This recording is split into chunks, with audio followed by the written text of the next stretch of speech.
ሴቶች ምናምን ሩም ሳሲዛቸው ምናምን ብቻዬን እፈራለሁ ምናምን አንተስ አታድርሙ አይነት ነገር ገጥመኝ ይቃል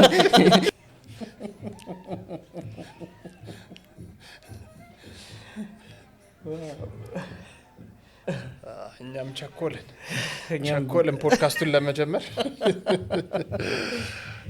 የሚገርም ክስተት ነበር የተፈጠረው። ሾው ስፒድ ኢትዮጵያ መጥቶ ብዙ ነገር ነው ያሳየን። ብዙ ነገር አሳየን። እኛም ያው ሳምንት ሙሉ ፈገግ እያለን ሳቅ እያለን ከሳቁ ጀርባ ደግሞ ጽናቶችን ብርታቶችን እያደነቅን ብዙ አዳዲስ ቅልብ ያላቸው ሰዎችን ያየንበት የሳምንቱ ድንቅ ክስተት ነበር። እውነት ነው። አንዳንድ ጊዜ እንደዚህ አይነት ክስተቶች በሁለት መንገድ ይታያሉ። አንደኛው ለሁኔታዎች ምቹ ናቸው። ለሚሰሩት ሰዎች ይሄ ኮንቴንት ለመፍጠር ለሚፈልጉ ሰዎች የዓመት ቀለባችንን የ10 ዓመት ቀለብ አግኝተናል ያለው። ከዛም ሲቀጥል ደግሞ አንዳንድ ሰዎች ደግሞ ምን ያክል ሌቭል ድረስ ሄደው ፍላጎታቸውን ለማሳካት እንደሚሄዱ ያየንበት ነበር። እውነት ነው። ከዛም ውጪ ደግሞ በጣም ብዙ ቅን ሰዎች አንደኛው ወንድሙ በተሻለ መንገድ እንዲታይ እንዲገለጽለት ጥረት ሲያደርጉም ያየንበት በጣም መልካም አጋጣሚ ነበር። እንደ ሀገርም ያው ካለው ተጽዕኖ አንፃር ሾው ስፒድ ሀገራችንን በጥሩ ገጽታም እንደዚሁ ለማስተዋወቅ አግዞናል ብዬ አስባለሁ። አሁን እንግዲህ ሾው ስፒድ በአፍሪካችን ላይ በተለያዩ ከተሞች ላይ ጉብኝት እያደረገ ነው። ደስ የሚል ጊዜ ያሳለፈባቸው ከተሞች ውስጥ እንግዲህ ከፊት ከሚጠሩት ውስጥ ኢትዮጵያ የነበረው ክስተት እጅግ በጣም የተለየ ነበረ።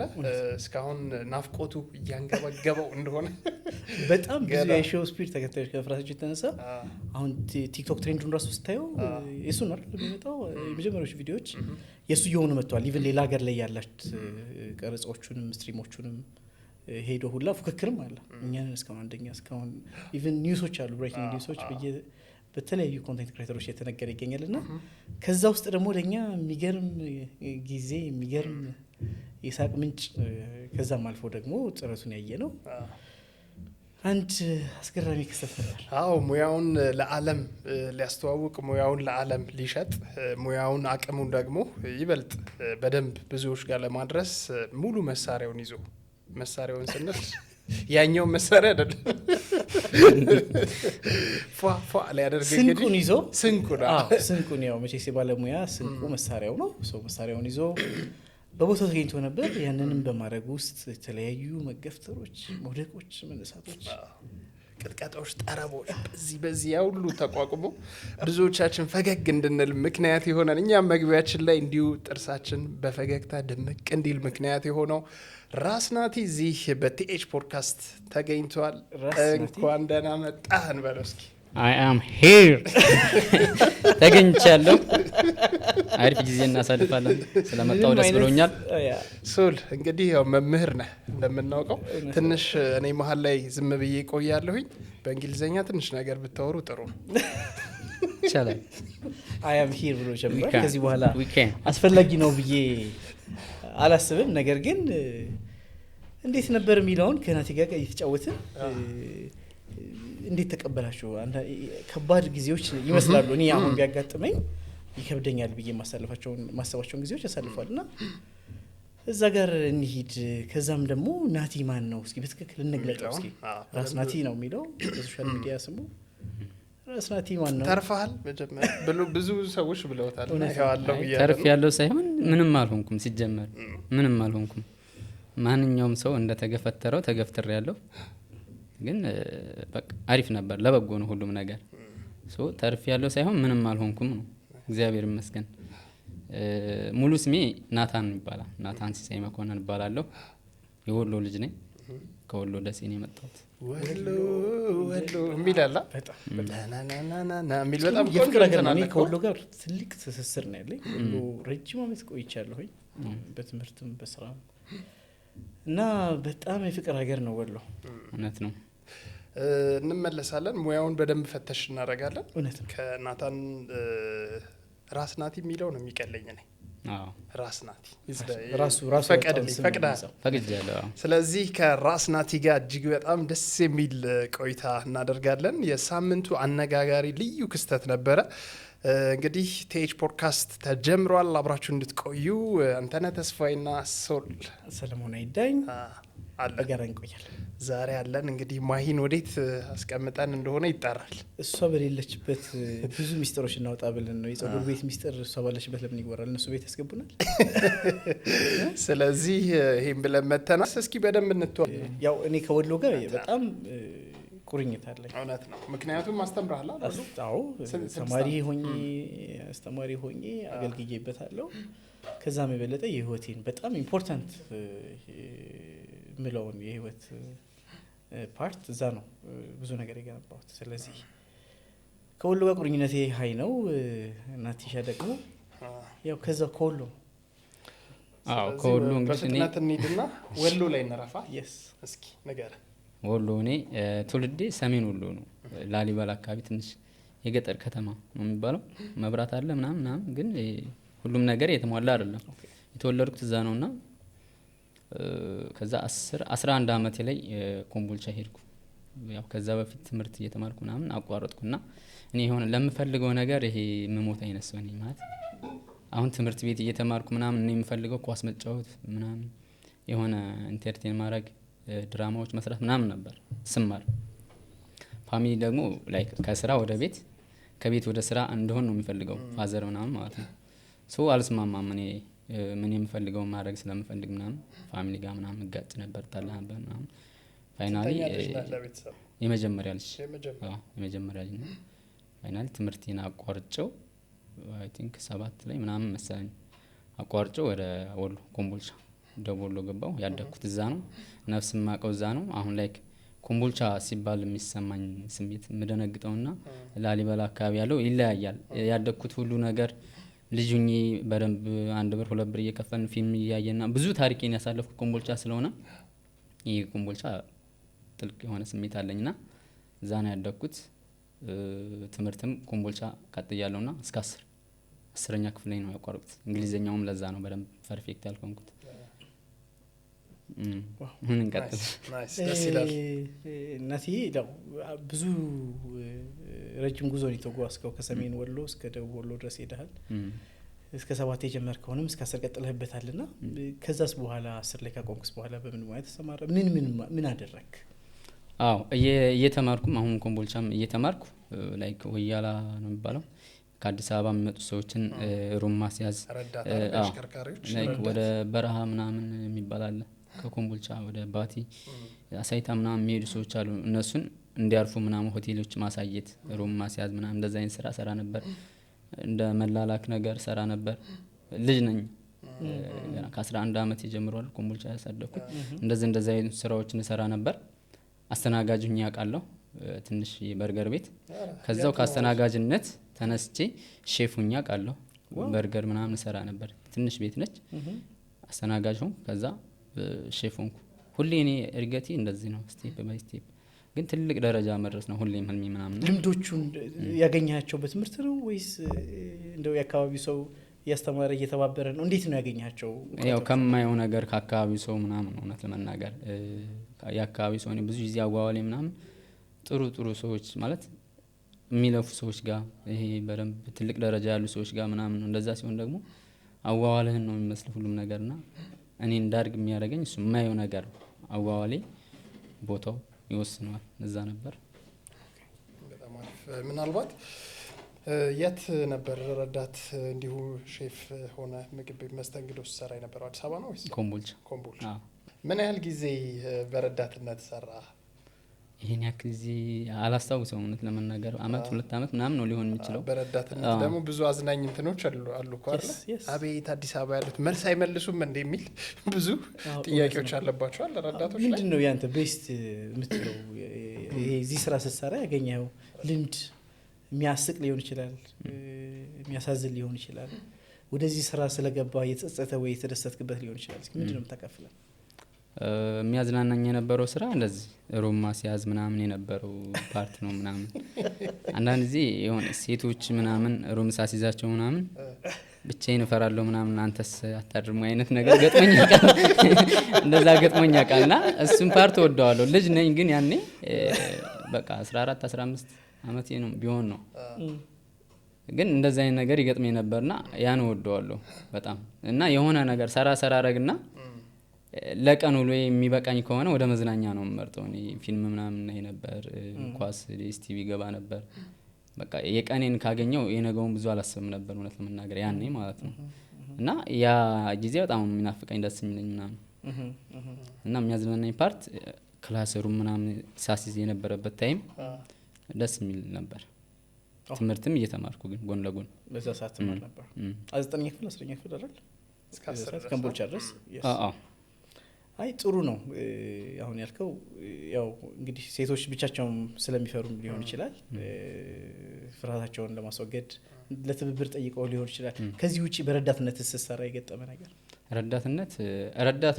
ረዳቶቹ ጋር ነው እንጂ ማደርሰው ረዳትነት መኪና ጋር ሂጄ ምናምን አላውቅም። እንደዛ ሰራው ረዳቶቹ ጋር የሆነ ሰው ማድረስ እንደ ደላላ በለኝ እንደዛ ላይ አየር የምትይዙብን እናንተ ናችሁ። እንደዛ እኔ ማድረስ ደሴ ሲባል ሄደ ፈልገህ ይዘህ ትመጣና ሰው ይዘህ ትመጣለህ እዛ ካለው ጋር ማከራ። ትምህርት እስከ 10 አልከን አይደል? አዎ እስከ 10። ከዛ በፊት አዲስ አበባ መጥቻለሁ 2010 ላይ ማለት ነው። አዲስ አበባ መጥቼ እዚህ አዲስ አበባ ባርማል ነው ድራፍት የሚቀዱት እንደዛ ሰርቻለሁ። መስተንግዶም ሰርቻለሁ እዚህ አየር ጤና አካባቢ ነው እንደዛ ሰርቻለሁ። ከዛ አጎታለኝ እዚህ አዲስ አበባ ጣፎ የሚኖር እሱ በቃ ይሄ ስራ ላንተ የሆነ የሙያ ስራ ተማር ምናምን ጸጉር ቤት ትማር አሪፍ ነው የሚያድግ አይነት ሙያ ነው አንተን ያሳድጋል ወይ ጂፕሰን ስራ ምናምን ተማር ምናምን ይለኝ ነበር። ከዛ አሰብኩበት ምናምን በጣም ከባድ ነገር ገጥሞኝ ነበር። በእርግጥ አስተናጋጅነት ስሰራ እዚህ ድራፍት ምናምን ትንስል በደረሰኛ ለመቁረጥ ምናምን እያስተናገድኩ ሳልቆርጥ ተያዝኩ። አስተናጋጅ ተጠቃሚ ከስተመር መስለው ነው የመጡት ሰዎቹ ይሄ እንትን ሚሉት ማለት ነው። ከዛ ሂሳብ እንትን ካልኩ በኋላ ነው ሪሲት ሳያቸው ምናምን የሆነ ባግ ይዘዋል ምናምን ኖርማል ሰው ነው የሚመስሉ ምናምን ብቻ ላደረሰኝ ሰጠኋቸው እና ተባልኩ ለምንድን ነው ደረሰኝ እንትን ሳትም አይ እንደዚህ ነው ላመጣላችሁ ነበር ቅድሚያ ነው መምጣት ያለበት ምናምን ተባሉ። ብዙ ስብስብ ነገር ገጠሙኝ ምናምን። ከዛ በጣም ብዙ ብር መሰለኝ የሚያስከፍለው ይሄ ቅጣቱ ምናምን። ከዛ አለቃው በቃ በጣም ተቆጣኝ፣ ጓለብኝ፣ ገጭ አለብኝ። የሆነ 6 ወር ምናምን ያክል ለ6 ወር ያክል ምናምን ያለ ደመወዝ ትሰራለህ። ከፋኝ ያኔ በጣም ነው ያዘንኩት። በቃ በህይወቴ እስካሁን በዚህ አጭር ጊዜ ያዘንኩባት ጊዜ ያችነች ምናምን ነገር ነው። በጣም ተናደርኩ ምናምን። ከዛ በፊት እኔ ድራፍት ትንሽ ቀመስ ላደርግ እችላለሁ ምናምን እንደዚህ አልኮል መጠጦች ብዙ አልዳፈርም አልጠጣም ነበር። ኮኛክ ይሆን ምናምን የሚባል መጠጥ አለ የአልኮል መጠጥ። እሱን ደብል ቅጅልኝ እያልኩ ስጠጣ ወደ 4-5 ጠጣሁ ምናምን። ከዛ እየሞቀኝ ምናምን እየከፋኝ መጣ። ጭራሽ እኔ ለመጽናናት ነበር ስጠጣኝ ነበር። እየከፋኝ መጣ። ጠርሙሱን ነው መጠጣት የጀመርኩት ምናምን። ከዛ ጥንቅቅ አልኩ፣ ሰከርኩ። በጣም ራሴን መቆጣጠር አልቻልኩም ምናምን። ሰዎች ምናምን አግዘውኝ አስተኙኝ ምናምን። ሳለቅስ ነው አሉ ያደርኩት እኔ አላስታውስም። ከዛ ጧት በቃ እኔ ራሴን አልሆንኩም ምናምን። ባለቤቱ ሚስት አይዞህ ምናምን ብላ አጽናናችኝ ምናምን። በቃ ትተንልሃል አለች። ልጅ ነህ አንተ ገና ታድጋለህ ምናምን፣ ሁሉን ነገር ትተንልሃል። አሁን ምንድን ነው የምፈልገው ምናምን ነገራችን። ታምሜ ነበር ምናምን። በቃ መሄድ ነው የምፈልገው ምናምን አልኩኝ። ወደ አጎቴ ቤት ሄድኩ። ሕክምና ምናምን አደረኩ 15 ቀን ምናምን። ትንሽ አሞኝ ነበር። ከዛ ተሻለኝ። ከዛ ይሄ አስተናጋጅነቱም የምንም ህይወት እዛ ላይ በቃ ወደዛ ስራ ምናምን መመለስ አልፈለኩም። በቃ የጸጉር ሙያ ተማር አለኝ። ክላስ ምናምን ጀመርኩ እዛው የጤና አካባቢ ለ2 ወር ምናምን ያክል ተማርኩ። ግን የጸጉር ሙያ የሚያስተምሩ ሰዎች ያኔ እነሱ ራሳቸው ብቁ አይደሉም። ከዛው ለምደው ትንሽ የተሻሉ ሰዎች ናቸው አሰልጣኝ የሚሆኑትና ሰለጠንኩ ምናምን ብዙ አልችልም። ከዛ ተመልሼ ወደ ፋሚሊ ሄድኩ። ፋሚሊ ጋር ወደ ላሊበላ አካባቢ ማለት ነው። የራሴ ፋዘር ምናምን ከፈተልኝ ትንሽ ቤት በአንድ ወንበር ምናምን ማለት ነው። ከዛ ትምህርቴ የተቋረጠ ነበር ከ8 9ና 10 ፋሚሊ ጋር ሆኜ ጸጉሩን ጎን ለጎን እየሰራው ብዙ አልወደውም የጸጉሩን ስራ። 8ኛ ክፍል እና 9ኛ ክፍል እየተማርክ እዛው ጸጉር ቤት ነበርክ እየሰራህም በዛው እየተማርክ ነበር የነበረው? ከአዲስ አበባ ተመልሶ እኮ ከአዲስ አበባ ተመለስኩ። ከአዲስ አበባ ተመለስኩ ፋሚሊ ጋር እዛው ላሊበላ አካባቢ የገጠር ከተማ ያልኳችሁ ማለት ነው።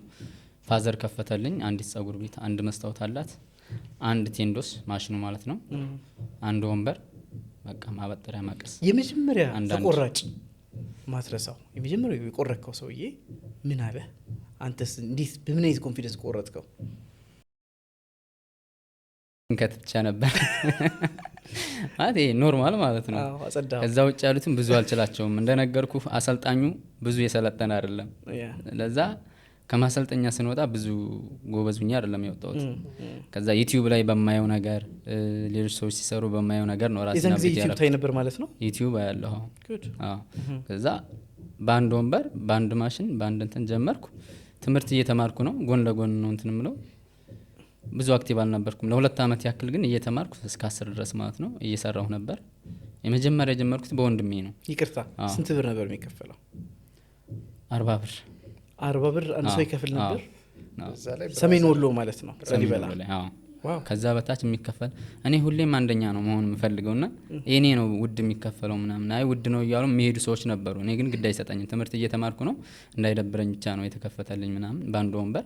የድሃ ቤተሰብ ነኝ። በእርግጥ ቢችሉ ኑሮ ሌክዠሪ ማድረግ ይችላሉ። ከኔ የበለጠ የተሻለ ጸጉር ቤት ነበር በጊዜው። ያ ጸጉር ቤት ግን ከኔ ያነሰ ዋጋ ነው የሚያስከፍለው የነበረው። ግን እኔ የተመቸው ይምጣ ያልተመቸው ይቅር፣ ወደ ትምህርት ይሄዳለሁኝ፣ ኳስ እጫወታለሁ ጎን ለጎን ከብዛት ጥራት ብለህ በቃ እንደዛ ነበር የኔ ሀሳብ። ወንድሜ ነው የመጀመሪያ የሰራሁት። ከዛ የሆነ ሰው አበላሽቼ አውቃለሁ የማስታውሰው።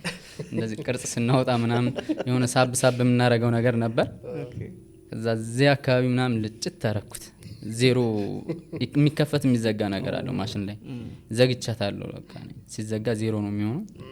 ላጫውት ምናምን ደነገጥኩ በጣም። ላቤ ነው የመጣው ምናምን። ከዛ መስታወቱ አንዱ መስታወት ምናምን አየው ምናምን። ምንድነው ያረከኝ ምናምን።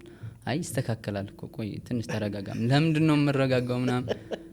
አይ በቃ ያው ቅርጽ ላውጣል ፈልጌ ነው እንደዚህ ፌድ መሆን ይችላል ምናምን ብዬ። ፌድ ብዙ ያን አልተለመደም። ፌድ ማለት ተላጭቶ በደረጃ የሚሰራው ምናምን ማለት ነው። ፌድ ደግሞ ጭራሽ አልችልም ያኔ። በጥቁሩ ብቻ ይሄ ጠቆር አድርጌ ክሊንከት ነው እንጂ የምችለው ፌድ አልችልም። ግን የሆነ ምስል አለ እዛ ጋር እያየሁ ምናምን ነገር አመሳሰልኩለት። ሃይ ፌድ አድርጌ ምናምን ቢያንስ እንደዛ ሆኖ ከሚወጣ እኔ መጨረሻ አድርጌ ያወጣሁት የተሻለ ነበር ምናምን። አልተከፋብኝም ምናምን። ይሁን ምናምን አሁን እንደዚህ የምታስከፍለኝ እኮ ነው ምናምን ነገር አለኝ። አይ ቅር ካለ ችግር የለውም አትክፈል ምናምን አልኩት። ግን ከፍሎኝ ሄደ ምናምን። የመጀመሪያ ያበላሸው ሰው እሱን ነው አስታውሳለሁ። ከዛ በቃ እየሰራው ነበር ቪዲዮዎች እያየሁ አፕዴት እያረኩ መጣሁ። ግን ትምህርቴን እስከምጨርስ ነበር ያኔ ሀሳቤ። ትምህርቴን ከጨረስኩ በኋላ ላይክ ዶክተር መሆን መሰለኝ ህልሜ የነበረውና ዶክተር ለመሆን ነው እንጂ ጸጉር ባለሙያ ለመሆን አልነበረም ህልሜ። ስራው ብዙ በፓሽን አልነበረም ያኔ የምሰራው። የፈለገኝ ይምጣና ይሰራ፣ ካልፈለገ ይቅር፣ እንደዛ አይነት ነበር አመለካከቴ። በጣም አሪፍ። ምናልባት ዶክተር ለመሆን እስከ 10 ድረስ ነው ታዲያ ትምህርቱ እንዴት ነው? ነው እስከ 10 ድረስ እየተማርኩ በነበረበት ታይም ነው ዶክተር ለመሆን ያሰብኩት። 10ኛ ክፍል ከሆንኩ በኋላ ምን ተፈጠረ? ጦርነቱ ምናምን መሰለኝ። ያኔ እንትን አልኩት። እኔ ሐዋሳ ሄድኩ፣ አዲስ አበባ መጣሁ። አየር ጤና አካባቢ የሆነ ጸጉር ቤት ጀመርኩ።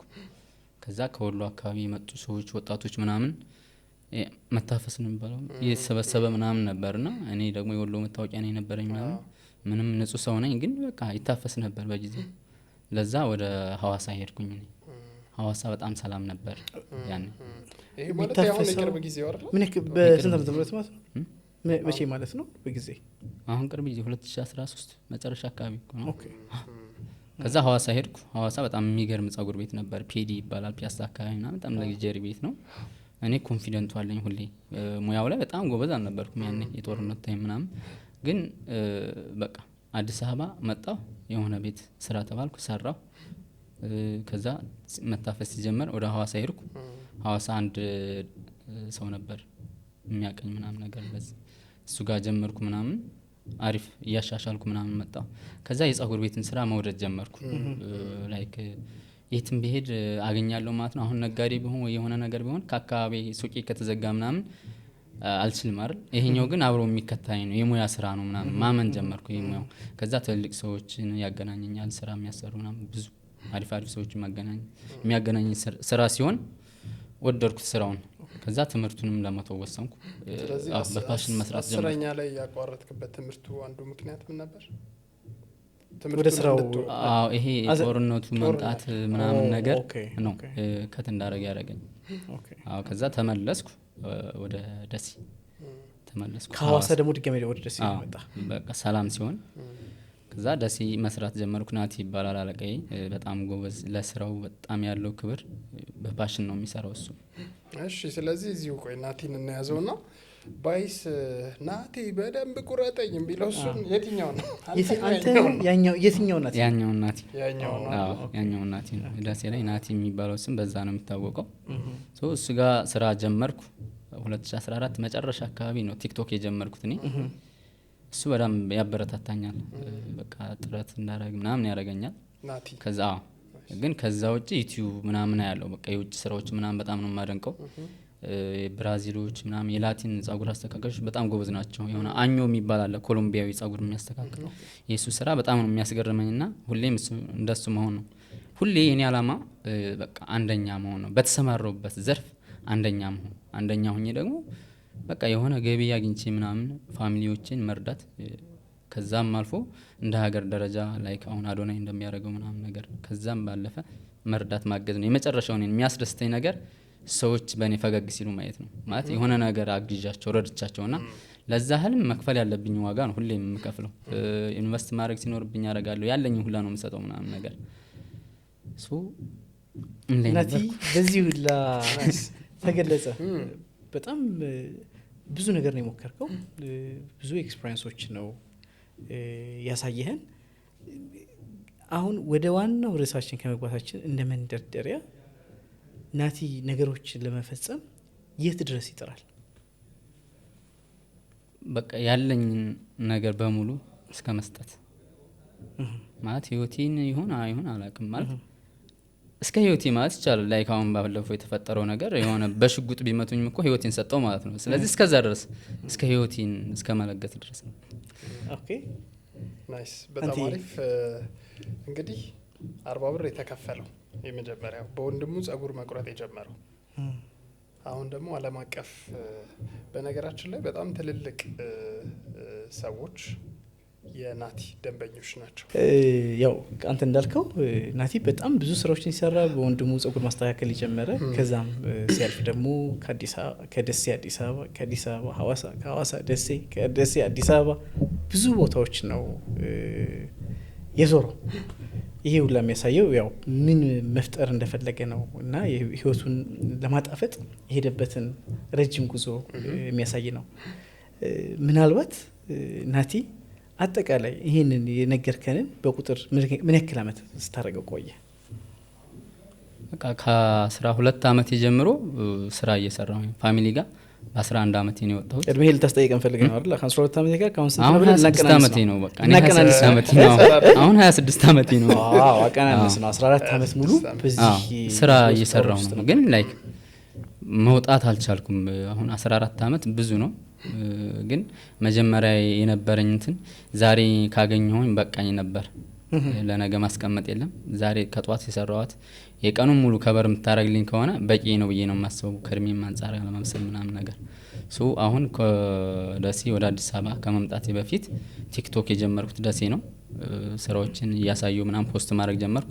የመጀመሪያ ፖስት ያረኩት ፎቶ ነው። እንደዚህ ፎቶ አንስቼ ምናምን እንዴት አንግሎችንም አላቅም ነበር እንዴት ፎቶ እንደሚነሳ ምናምን ፎቶ አንስቼ ፖስት አረኩ ምናምን ብዙም አይታይም ከሌሎቹ የውጭ ቪዲዮዎች ጋር ሳነጻጽረው ምንም ነው የኔ። ግን የሆነ ጊዜ በደንብ መታየት ይጀምራል የሚል ሀሳብ አለኝ። ከዛ ጓደኞቼ ምናምን አይ ቲክቶክ አንተ እስኪ ይሄ አንተ ይሄ ምናምን ማነጻጸር ነገር ነበር። በቃ ማናናቅ ነገር ነበር። አይ በቃ እስኪ ትንሽ አንዱ ቪዲዮ አሪፍ ኮሜንቶች ይመጣሉ ከዛ እያልኩ ተስፋ እያረኩ እኔ መስራቴን ቀጠልኩ። እንዳልሰራ ምናምን የሚፈልጉ ጓደኞቼ ነበሩ ምናምን ጎበዝ አይደለህም ምናምን ነገር እኔ በማየው ነገር በቃ ዩቲዩብ ላይ ያየው ምናምን የሆነ ነገር እንደሚሳካልኝ ነው ማምነው ሁሌም። ግን ጊዜ ይኖራል። በቃ እስከዛ ጊዜ ግን እኔ አይሳካልም ብዬ መተው አልፈልግም። መሞከር አለብኝ። የሞከርኩ ምናምን የሆነ ቪዲዮ ፌስ ማስክ የሚባል ነገር አለ እንደዚህ የሚላጥ ፊት ተቀብቶ ምናምን እሱ በጣም ቫይራል ሆነ። ከዛ በፊት ግን ከጸጉር ስራ ውጭ የሆነ ቪዲዮ ፖስት አረኩኝ።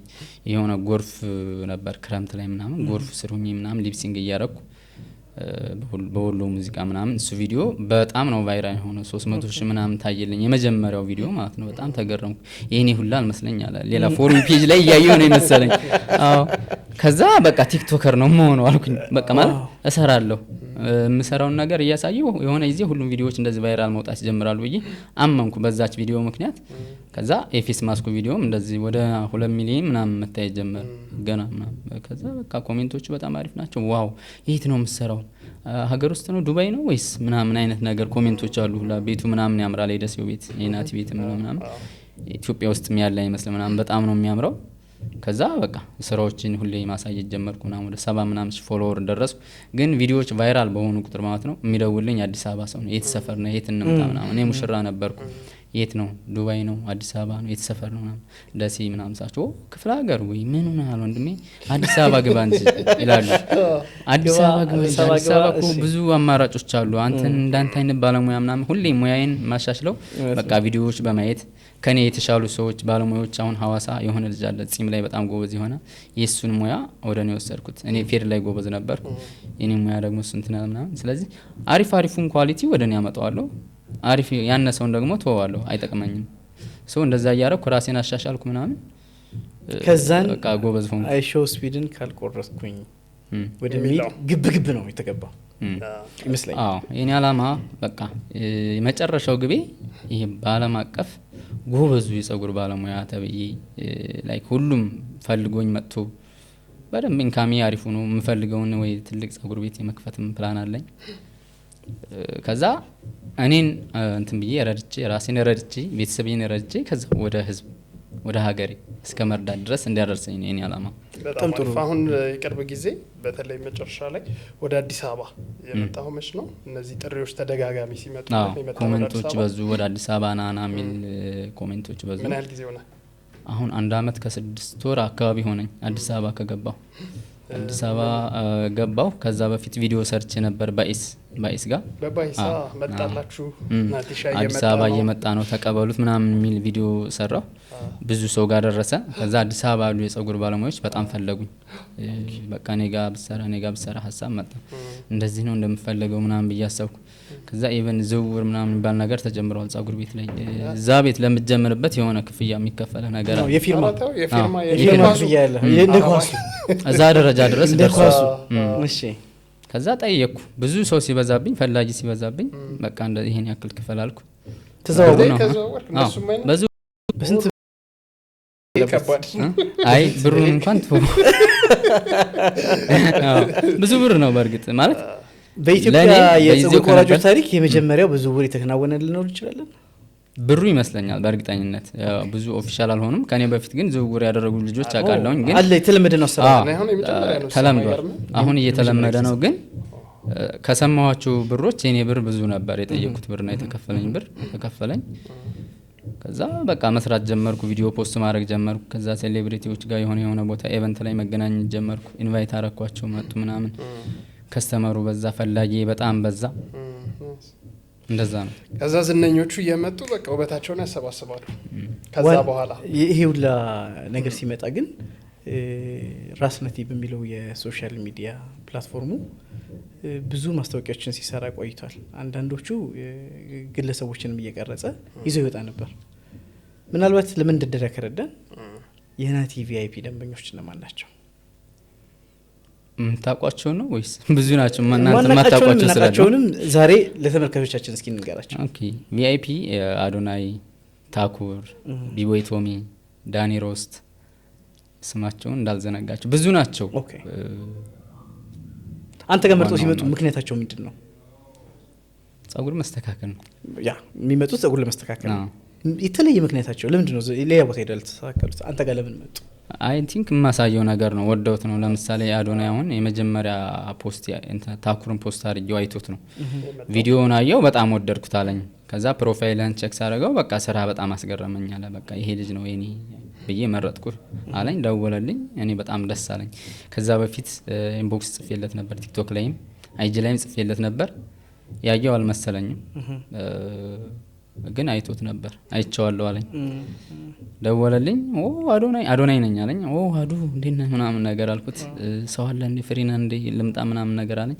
የጀመርኩት ሰው ብቻ ነበር የለኝም አልኩት። መጣ ፏርጅ የሰራሁት። ከዛ አስፈረምኩት በ10 ጣቱ ሆነ። እዚሁ ላይ የይዘን እንድታነሳ እንፈልገው ከነዚያው ሚስጥር እናወጣና ከባድ ከፋይ ማን ነው? ከፍ አድርጎ ሞቅ አድርጎ የሚከፍለው ማለት ነው? ሞቅ አድርጎ የሚከፍለው ከታዋቂዎች መሀል አይደለም። የሆነ አሜሪካዊ ክላይንት አለኝ፣ እሱ ነው ሞቅ አድርጎ የሚከፍለው። እስካሁን እዚሁ ላይ ትልቅ የተከፈለ እስካሁን በዚህ ስራ ላይ በዚህ ሙያ ላይ እንደ ጉርሻም እንደ ቲፕም ሊሆን ይችላል ይገባሃልም ተብሎ ትልቅ የተከፈልከው ብር ስንት ነው? ክፍያ ሳይሆን እኔ ላይክ ተቀጥሬ ስለምሰራ ክፍያው ለቤቱ ነው የሚሆነው። ሶ ቲፕ ነው። ቲፑ $200 ነው በአንድ ጊዜ ማለት ነው። በመቶ ከዛ በኋላ ተመልሶ በዛ ብር ቁረጠኛ ያለ መቼስ በዛ ብር $200 በአንድ ጊዜ አግኝተሃል። ከፍተኛው ቲፑ $200 ነው በቃ እስካሁን ያገኘሁት። የእነሱን ገበና መደበቀ ነው። ከቶፕ አሁን ቅድም ከዘረዘርከልን ከቪአይፒ ሞቅ አድርጎ ክላይንቶች የሚያደርገው ማን ነው? አዶናይ ነው ማለት ሁሌ እሱ ሞቅ አድርጎ መክፈል ብቻ ሳይሆን በሳምንት 2 ጊዜም ሊመጣ ይችላል። በሳምንት 1 ጊዜ ይመጣል። በቃ ከሳምንት አያልፍም ብዙ ጊዜ የሆነ ቦታ ካልሄደ በስተቀር ማለት ነው። ሶ ብዙ አገኛለሁ ብዬ የማስበው ከሱ ነው። ከቲፑ ውጭም ሳይሆን ቶሎ ቶሎ በመምጣትም የሚጠቅመኝ እሱ ነው። ስለዚህ አዶናይ ዋው። ስለዚህ እንግዲህ አዶናይን ክሬቲቭ አዋርዱ ላይም እሱን ፕሮሞት በማድረግ ብዙ ነገር ስታረቅ ቆይተሃል። ያው 2 ምክንያቶች ያሉ ይመስለኛል። አንደኛው ደንበኛ ስለሆነ ነው። ሌላኛው ምክንያትስ ምንድን ነው? እንደውም ደንበኛዬ ስለሆነ አይደለም እነዛን ቪዲዮዎች የምሰራው። እውነት ለመናገር ደንበኛዬ ታኩራለ፣ ሌሎች እነ ቢቦይ ቶሚ፣ ዳንኤል ሮስት አሉ፣ ብዙ አሉ፣ ብዙ ቲክቶከሮች አሉ። የአዶናይ ለየት የሚያደርገው ነገር ባህሪው ነው። በባህሪው ምክንያት ነው። ላይክ ትህትናው፣ ትንሽ ደቂቃ ሲያረፍድ ይቅርታ የሚጠይቅበት መንገድ ከሱ ትልቅነት አንጻር፣ ትልቅነት ስለ ብዙ ፎሎወርስ ያለው ሰው ነው። በጣም ብዙ ሰው ነው የሚፈልገው። ጸጉር ቤትም እኔ ጋር ተሰራ የሚባል አይነት ሰው ነው። ከዛ አንጻር በጣም ነው ይቅርታ የሚጠይቀኝ። ሲያረፍድ ምናምን ዋትስአፕ ላይ የሆኑ ቪዲዮዎች መኪና እንዴት እንደተዘጋጋ ምናምን ያሳየኛል። እንዴት ምን አይነት ሰው ነው እላለሁ። በቃ በጣም ነው የምገረመው።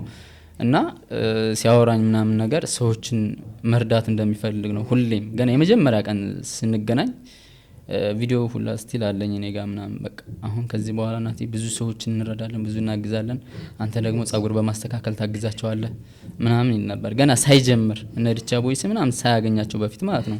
ያሰበው ነገር ነው፣ ግን ማንን ሊረዳ እንደሚችል አያውቅም። እሱ እነማን እንደሚረዳ አያውቅም፣ ግን መርዳት እንደሚፈልግ ቀድሞ የተጻፈ ነገር ነው፣ ለእኔ የሚያወራኝ ነገር ነው። እና እሱ ነገር በጣም ነው ያነሳሳኝ። በዚህ አጋጣሚ ጸጉር ቤቶች እኮ ብዙ ሚስጥር ያውቃሉ፣ የሚቆርጡትን ሰዎች።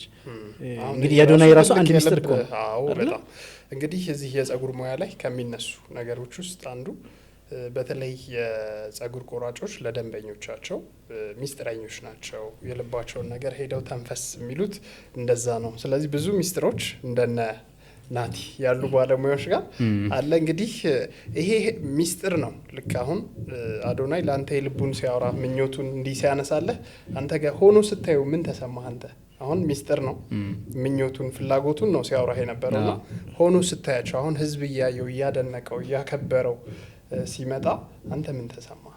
እኔ በጣም ትልቅ ደስታ ነው የሚሰማኝ እና ከዚህም በላይ ደግሞ እንደሚያደርግ ደግሞ አውቃለሁ። የሚገርም አሁን ማለት ኢነርጂውን ስለማውቅ አነሳሱን ቆይቻለሁ። የሱ አድናቂ ከሆንኩ በነገራችን ላይ አሁን ከተገናኘን በአካል ከተገናኘን ምናምን ሳይሆን ገና እኔ ቲክቶክ የራሴ ሳልከፍት ጀምሮ ነው እሱን ሳይ የነበረው ምናምን ነገር።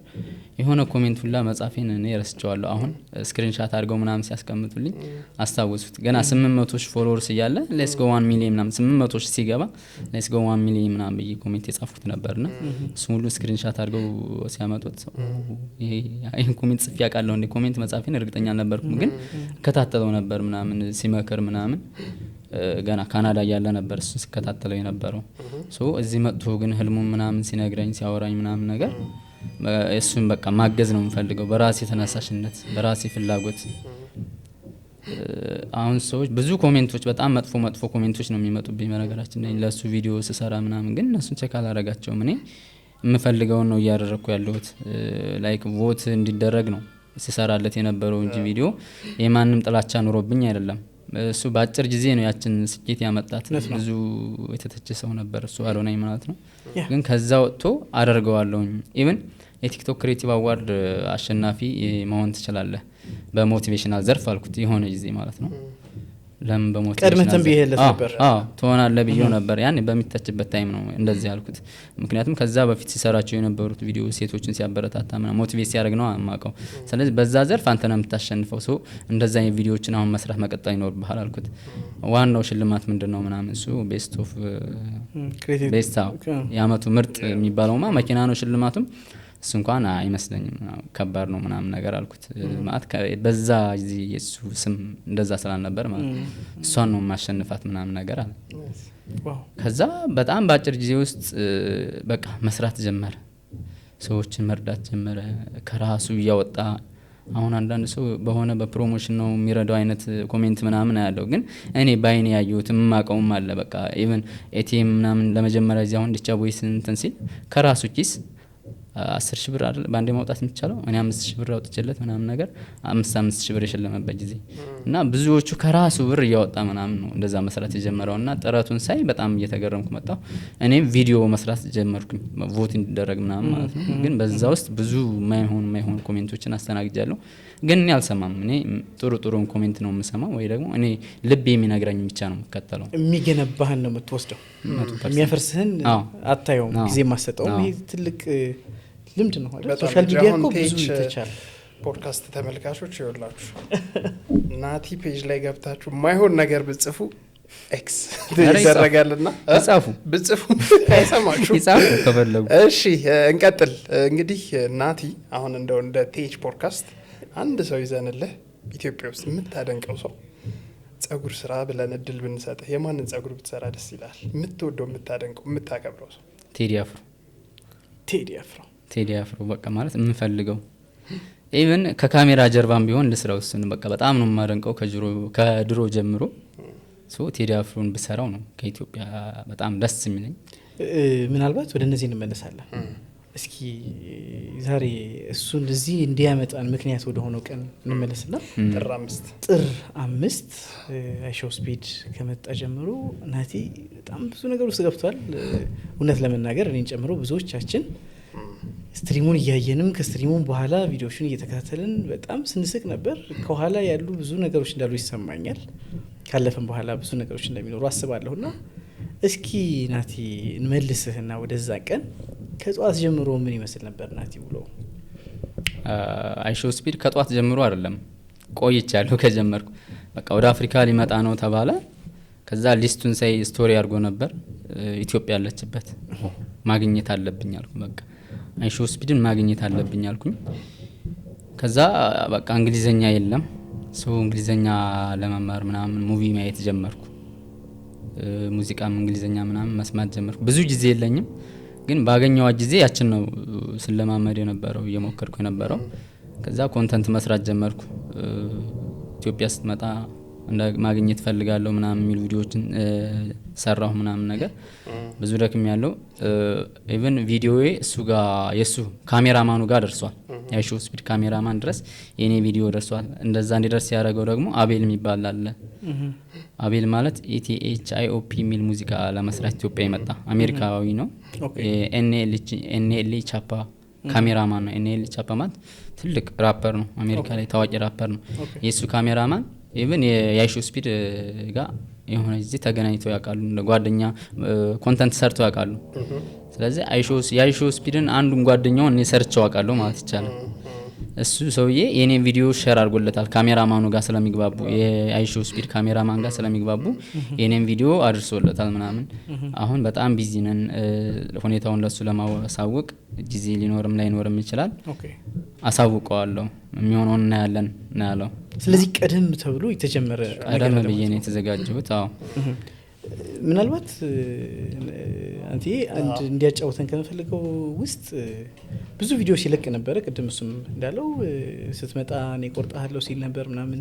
አይሾው ስፒድ ደግሞ በተለያዩ ቱር ባረገባቸው ሀገሮች ላይ የተወሰኑ ቦታዎች ላይ ሄርከት አድርገዋል ወይም ጸጉሩን ተቆርጦ ነበር። እስኪ ከዛ ጋር ተያይዞ ያሉትን ነገሮች ንገረን። ምን ተሰማህ? አንተ እየጠበክ ስለሆነ ያለው። የመጀመሪያው ሳውዝ አፍሪካ ላይ ነው የተቆረጠው ምናምን ቪዲዮ ምናምን ሜንሽን አድርገውኝ አየሁት፣ ተናደድኩ በቃ። ከዛ ግን ሳየው ጸጉሩን የተሰራበት እንትን ፌድ አይደለም። እኔ ያሰብኩት አለ እሱ ሲመጣ ለሰራው ያሰብኩት ኢቭን ፒክቸር አለ ለሱ የሚሆን ስታይል ምናምን ያዘጋጀሁት አለ። የተሰራው ስራ ግን እዛ ጋር አይመሳሰልም። ነካ ነካ ነው የተደረገው። እንግዲህ ከባለሙያው የሙያ እጥረት ይሁን እሱ ጊዜ ስላልሰጠ ይሁን እሱን እርግጠኛ መሆን አልችልም። አይ በቃ እንደዛ ሆኖ ቢመጣ ነገ ኢትዮጵያ እንኳን ቢመጣ መሰራት ይችላል ብዬ አሰብኩኝና በጥቁሩ ነው የተሰራው። ፌድ ስላልሆነ መሰራት እንደሚችል አሰብኩ። ተስፋ አልቆረጥኩም። አይ ቢመጣም አገኘዋለሁ የሚል ተስፋ አገኘው ማለት ነው። ከዛ ዞረ ከደቡብ አፍሪካ የሆነ ሀገር ሄደ። ከዛ ኬንያ ገባ የሚል አየሁኝ። ኬንያ ሲገባ በጣም ነው የደነገጥኩት። ማለት ከኬንያ ቀጥሎ ኢትዮጵያ እንደሚገባ ውስጥ ይነግሮኛል። በቃ ቅርብም ከመሆኑ አንጻር ምናምን ሰው በቃ ብዙ ብቁ አልነበርኩም። ቋንቋዬ ላይም ገና ኢምፕሩቭ አላረኩም በደንብ ብዙ ዝግጅት አላረኩም። ግን ኢትዮጵያ እንደሚመጣ እንትን አልኩ። ይባስ ብሎ ግን በሁለተኛው ቀን ጸጉሩን ተስተካክሎ ታየሁት። የሚያምር የጸጉር ከት ማለት ነው። እኔ ያሰብኩት ጋር ተቀራራቢ ፌድ ነው ምናምን የሚያምር ቴፐር ተቆርጧል። ተናደርኩ በጣም እድል እንደሌለኝ አሰብኩ። ምክንያቱም በሁለተኛው ቀን ኢትዮጵያ እንደሚመጣ ስለማቅ ማለት ነው እንትን አልኩ። ከዛ ግን ሁለተኛው ቀን ላይ በቃ አዳር እንቅልፍ ምናምን እምቢ አለኝ። በቃ እንቅልፍ ሊይዘኝ አልቻለም። ኢትዮጵያ እንደሚመጣ እያሰብኩ ስለነበር የሆነች ማስታወቂያም መስራት ነበረብኝ ጠዋት ላይ ምናምን። በቃ 10 ሰዓት ምናምን ይመስለኛል ከእንቅልፍ የነቃሁት። ስተኛም 8 ሰዓት አካባቢ ሆኗል። አምሽቼ ልመልሳ ቋንቋም አልተለማመድኩም ብለህ ስጋት ውስጥ ነበር ያለኸው። እንዴት ነበር ከቋንቋው ጋር ያለውን ነገር ምን አደረክ? ባገኘው እንዴት እግባባዋለሁ ብለህ አሰብክ? ምን ኤፈርት ነበረ አንተ? በቃ በቋንቋው እንደማልግባባ አውቀዋለሁ 100%። ብችል እንኳን ትንሽ መናገር ብችል እንኳን እሱ የሚናገርበት ወይ በጣም እንትን ስለሆነ ባክሽን ነው ልግባባው የምፈልገው የነበረው። በምልክት በሆነ ነገር ምናምን ነው እንጂ አውርቼው እንደማልግባባ አውቀዋለሁ። ለዛ በቃ የቻልኩትን ያክል ሙቪ አየሁኝ ምናምን። ሙቪ አየህ? አዎ ጊዜው ደረሰብኝ። የዛኔ በቃ እንቅልፍ አልይዘኛል። እስከ 8 ተኩል ምናምን አመሻው። 8 ተኩልም ተኝቼ ደግሞ 10 ሰዓት ተነቃው ከእንቅልፌ ሙሉ ለሙሉ ነቃው። በቃ ፍንትው ነው ያልኩት። ከዛ በኋላ እንቅልፍ ሊመጣ አልቻለም ምናምን። የሆነ ነገር ስጽፍ እንደዚህ ብለው ምናምን እያልኩ ማሰብ ጀመርኩ ምናምን። ከዛ ሳሪስ አካባቢ ነበር ያደርኩት። እዛ የዛኔ የሆነ ጓደኛዬ ነበር ምናምን። እዛው ደግሞ የሆነች ጸጉር ቤት ነበረች ማስተዋወቃት። በቃ በጣም ከመጓጓት የተነሳ በቃ አይሾ ስፒድ ብዬ ነው ቪዲዮውን የጀመርኩት ምናምን። እየመጣ ነው ልቀበለው ነው ምናምን ብዬ ቪዲዮ ሰርች ነበርና ወደ ሜሙ መጥታለች ያችሁ። ጥሩ አቀባበል አረጉልኝ ምናምን ነገር ብለው እንትን ብለውብኛልና በቃ ሄድኩኝ። ጸጉር ቤቷን ማስታወቂያዋን ሰራኋት። ከዛ አዶናይና የኢትዮጵያ አይሾ ስፒድ ደግሞ ስካይላይት ጸጉራቸውን እንድሰራቸው እየጠበቁኝ ነበር። በቃ ቪዲዮዋን እዛ ራይድ ውስጥ ኤዲት አድርጌ ፈጠነ ምናምን ቶሎ ፖስት ማድረግ ፈለኩ ምናምን። ኤዲት አደረኩ ጨረስኩ። ከዛ እና አዶናይ ጋር ተገናኘው ስካይላይት ጸጉራቸውን ሰራኋቸው። አዶናይን አስቀድሜ ከዛ የኢትዮጵያውን አይሾ ስፒድ ፏፏ አረግ ነው። ሜካፕ ነገር አረገ በደንብ አይሾ ስፒድን ለመምሰል። የጸጉሩ ሁኔታ ትንሽ ይራራቅ ነበር። እኔ ያቀራረብኩለት ጥርሱን ተሰርቷል፣ ሜካፕ ተሰርቷል። እሱን መሰላ እስካሁን ካየዋቸው ግን እሱ ሞር ይመስላል የኛው የኢትዮጵያ አይሾ ስፒድ ቀረበ ነው በደንብ። ከሱ በላይ ግን አሁን ይሄ ኤአይ ነው ምናምን እስክንል ድረስ የሚያስገርም ኢትዮጵያ ውስጥ ያለ አይመስለኝም። ሌላ አይሾ ስፒድ መጥቷል አሁን ቅርብ ጊዜ የኢትዮጵያ። እሱ በጣም ኮምፕሊትሊ በጣም ነው እሱን የሚመስለው። ግን ይሄኛው የኢትዮጵያ አይሾ ስፒድ በጣም ነው የሚመስለው እስካሁን ካየዋቸውና በጋራ አይታወቅም። በጋራ ነበራችሁ አይደል? አንተ አዶናይ ኢትዮጵያ አይሾ ስፒድ ሌሎችም ቲክቶከሮች አንድ ላይ ሆናችሁ ብዙ ነገሮች ታደርጉ ነበር። ዝግጅት እያደረጋችሁ ነበር። ስለዚህ በፍጥነት ወደ መርካቶ እናምራ። የነዳ ነው ኒድ ንፍጠን እንዲወድልን በጣም ትልቅ ትዝታ እንዲኖረው ነው የኔ አላማ።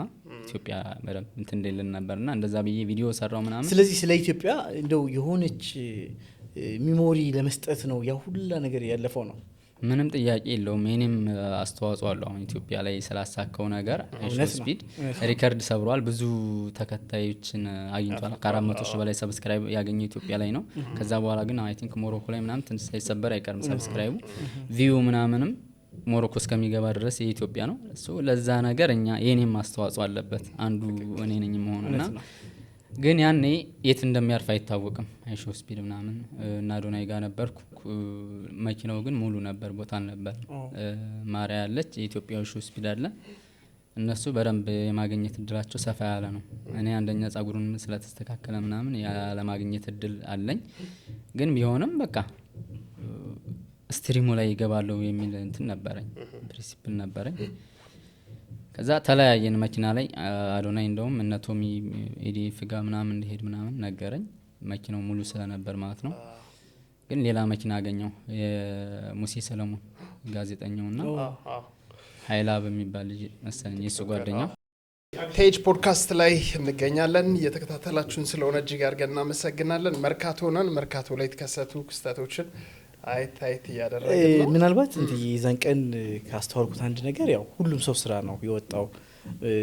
ዓለም አቀፍ ታዋቂ ነው ይሄ ግለሰብ። ምንም አይነት ነገር ቢደርስበት እንደ ሀገር ብዙ ኪሳራ ያመጣል። ስለዚህ በእለቱ ምናልባት ናቲን ገፍተር ዞርም ሲያደርጉት የነበሩትም ሰዎች በእለቱ ኃላፊነታቸውን እየተወጡ የነበሩ ናቸው። በዚህ አጋጣሚ ምንም ነገር ሳይፈጠር ለመሄዱ አንደኛውም ትልቁን ኃላፊነት የተወጡትም እነሱ እንደሆኑ ከግምት ማስገባትና ማመስገንም ያስፈልጋል ብዬ አምናለሁ። በዚህ አጋጣሚ እዚህ የጥር 5 የኢትዮጵያን ምስል ለዓለም ያስተዋወቅንበት ብዙ ነገሮች የተቀየሩበት ብዙ አዲሱ ትውልድ አዲስ ነገር ከነበረው ትውልድ ጋር በደንብ ኮኔክት እንዴት ማድረግ እንዳለበት ወደ አንድ እንትን ያመጣችለት ናትና እዚህ ላይ ደግሞ ትልቁን ያው የጸጥታ አካላት ትልቅ ስራ ሰርተዋልና በዚህ አጋጣሚ ላሳዩት ኮሚትመንት ለሰሩት ስራ አክብሮትና አድናቆታችንን መግለጽ እንወዳለን። ከናትዬ ጋር ግን ያለውን ነገር እንጫወታለን። የዛን ቀን የነበረው መገፋ እኔ በባህሪዬ ምን ይሰማኛል መሰል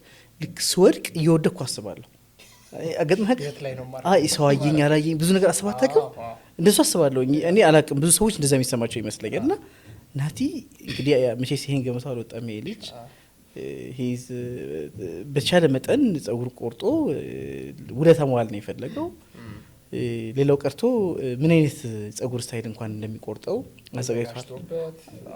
ብዙ ነገር አድርጎ ነው የመጣው። ስለዚህ እንደው ያልጠበከው ነገር መገፍተሩ መጉላላቱ ሲኖር አንተ ተከታዮችም ያሉበት ቦታ እንደመሆናቸው መጠን እንደው ምን ተሰማ በሰዓቱ?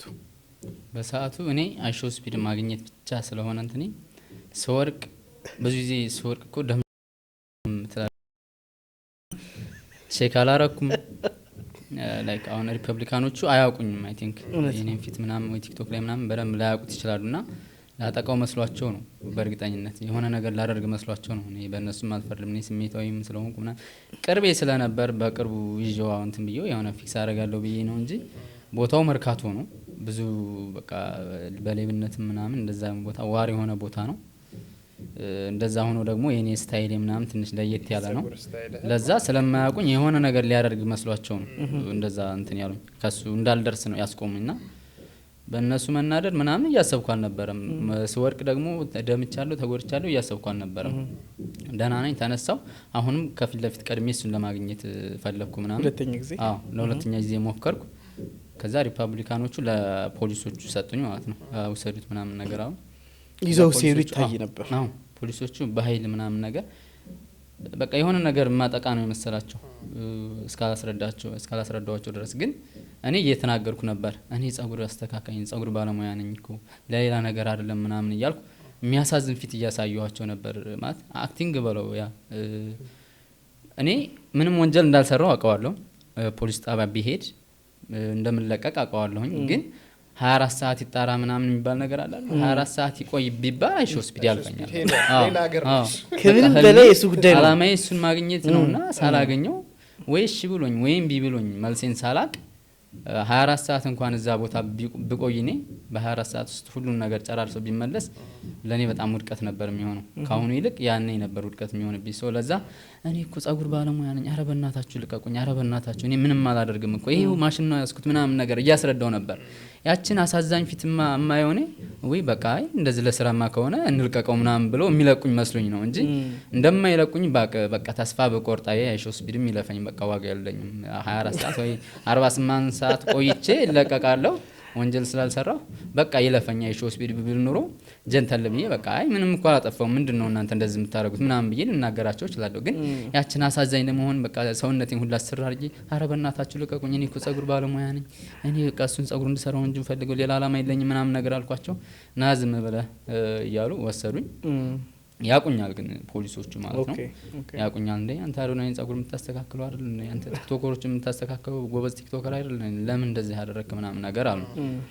ከዛ አይ እኔ እኮ በቃ ክፍት አጋጣሚ ሳገኝ ቶሎ መልሴን ለማወቅ በቃ ለስራ ምናምን ልለው ነበር እንጂ ሌላ ምናምን ፍላጎት የለኝም ማለት አይ አሁን ያረከው ነገር ልክ አይደለም በተረጋጋ መንፈስ እንደውም እና ዶናይ ጋር ብትሆን እኮ አሪፍ ነበር ምናምን አሉኝ ኤኒዌይ በቃ ተጠይቀ ምናምን ትመለሳለህ አይዞህ እንዳፈራ ምናምን ያው ትሪት አረጉኝ ከዛ እኔም በደንብ ተረጋጋው ቴንኪው ምናምን ቶሎ እንደምመለስ ማሰብ ጀመርኩኝ እንደማላድር ማሰብ ጀመርኩና ለራሴ ምናምን ያቁኛል ምናምን አይዞህ ምናምን ያው ትሪት አረጉኝ አሁን ብንለቅፉላ ደስ ይለን ነበር ግን በቃ ኃላፊነታችን ግዴታ መወጣት አለብን አድርሱ የተባልነው ቦታ ማድረስ አለብን ምናምን እያሉ ግን የሚያሰጋ ነገር የለም ትመለሳለህ አይዞህ ምናምን እያሉ አጽናኑኝ ሄድኩ እዛው ጣቢያ እዛው መርካቶ አካባቢ ያለ ከዛ ኮሚሽነሩ ነው አለቃቸው ብቻ ምሳ እየበላ ነው ተባልኩ ተናደርኩ አሁንም በድጋሚ አዎ በቃ አሁን ያ ምሳ ሰዓት እንግዲህ 1 ሰዓት ምናምን ከዛ በላይ ሊሆን ይችላል እንግዲህ ያቺ ሰዓት ደግሞ በቃ እኔ አይሾ ስፒድን አገኛለሁ እያልኩ እያሰብኩ ስለመታሰር አይደለም ማስበው ሲጀመር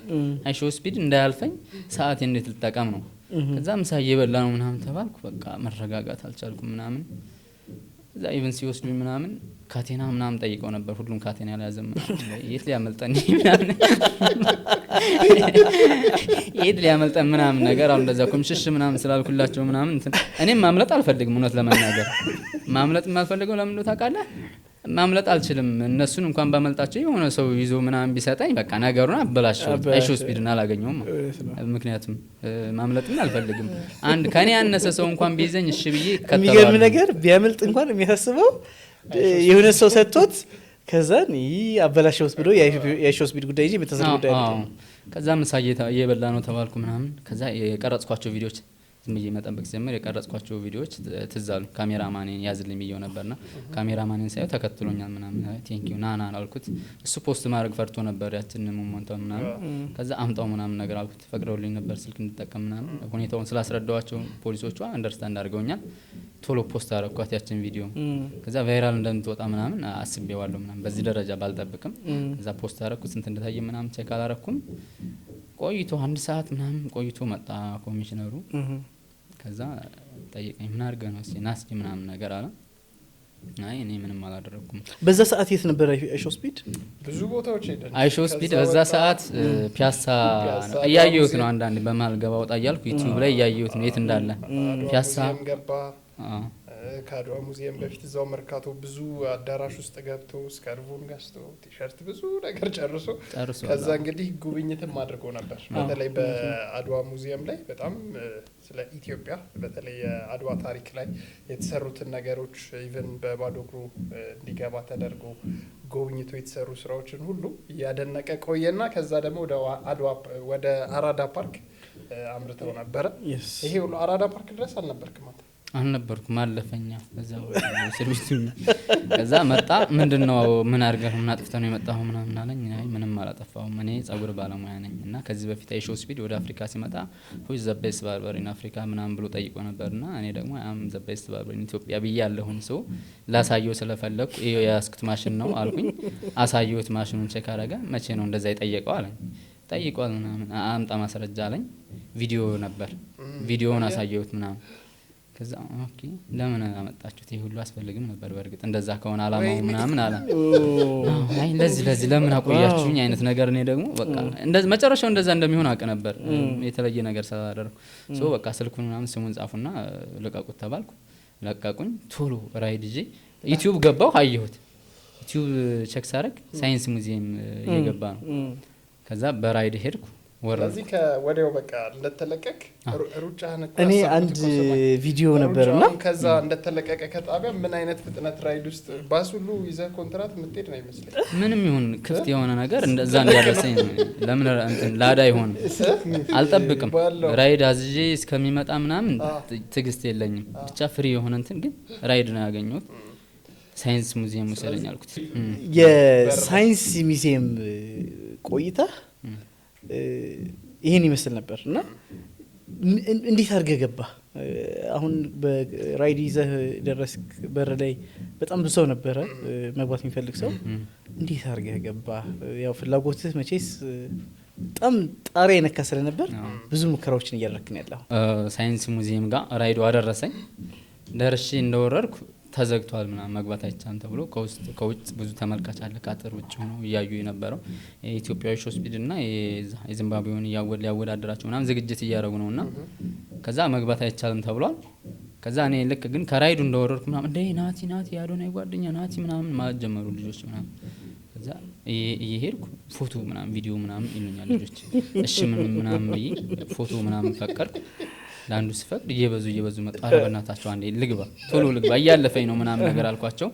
ካያ የሚባል ቲክቶከር አለ እሱን አግኝቼው ነበር። ናቲ በዛ ነው የሚገባው ግን ተዘግቷል ምናምን። ችግር የለውም ድረስ አልኩኝ። ሄድኩኝ።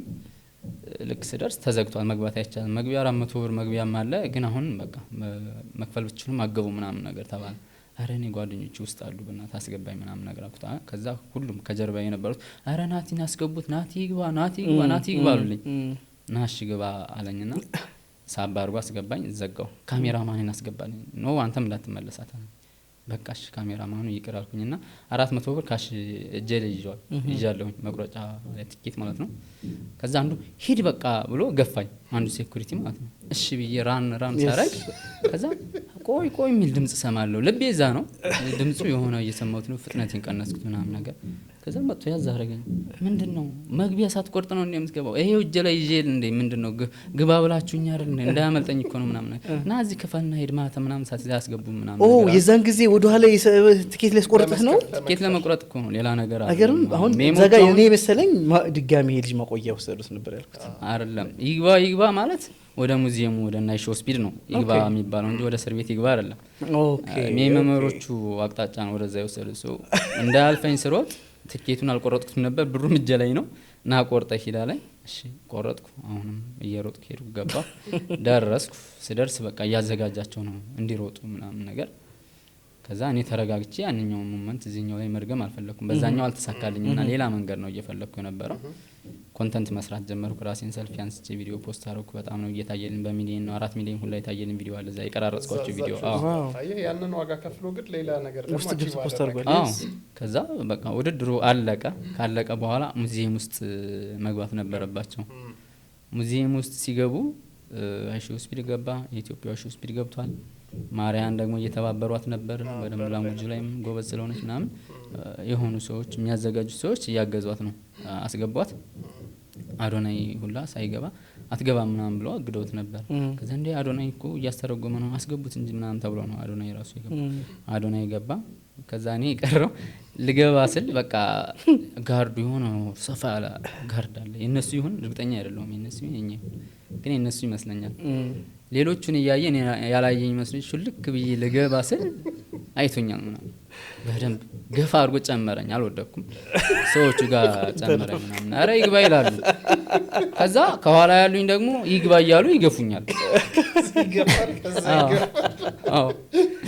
እኔ ያንን ነገር መርገም አልፈለኩም። ግቡን አልፈለኩትም። ሰዎች ናቸው እየገፉ ይግባ የሚሉኝ የኔን አድናቂዎች እኔን ማየት የሚፈልጉ ሰዎች እንድገባ ፑሽ እያደረጉ ነው። ያቺ ትግሏ ውስጥ ያለ ካሜራ አይቶኛል።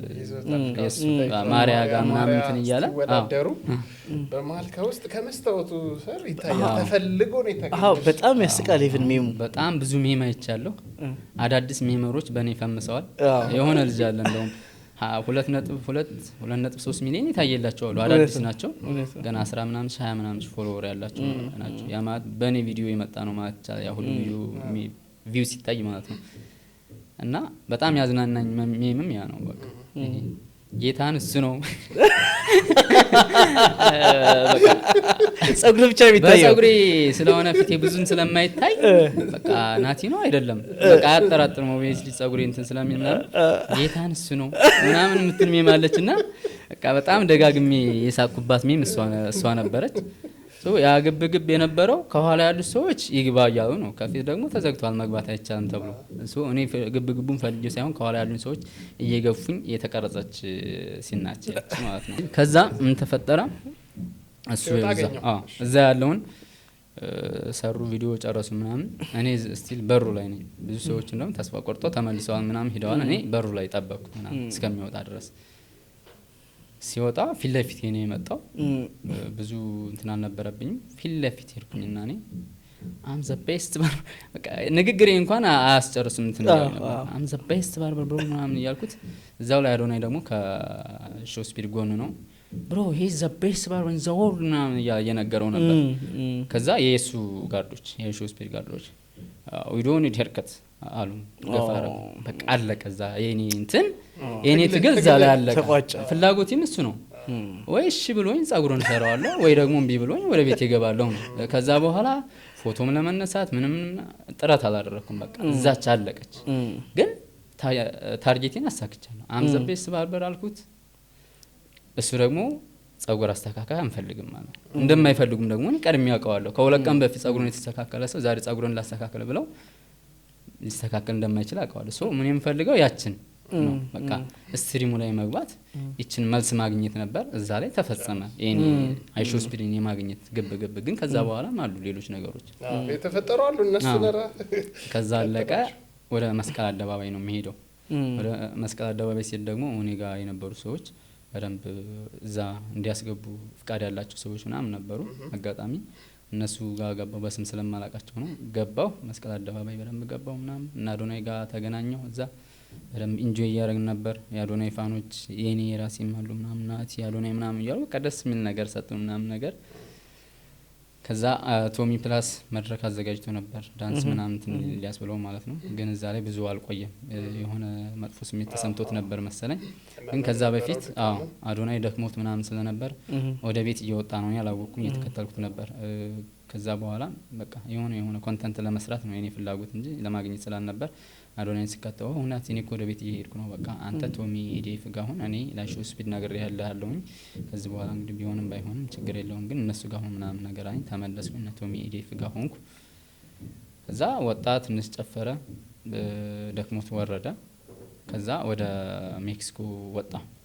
ያኔ እና አዶናይ መኪና የለም እኔም የመጣሁበት መኪና የለም። ከዛ እንደዛ ወጥቼ በእግሬ እንደመከተል ነገር አልኩኝ። ስወጣ ሾው ስፒድ በጣም በፍጥነት ነው የሄዱት። ሁሉም ሄደ።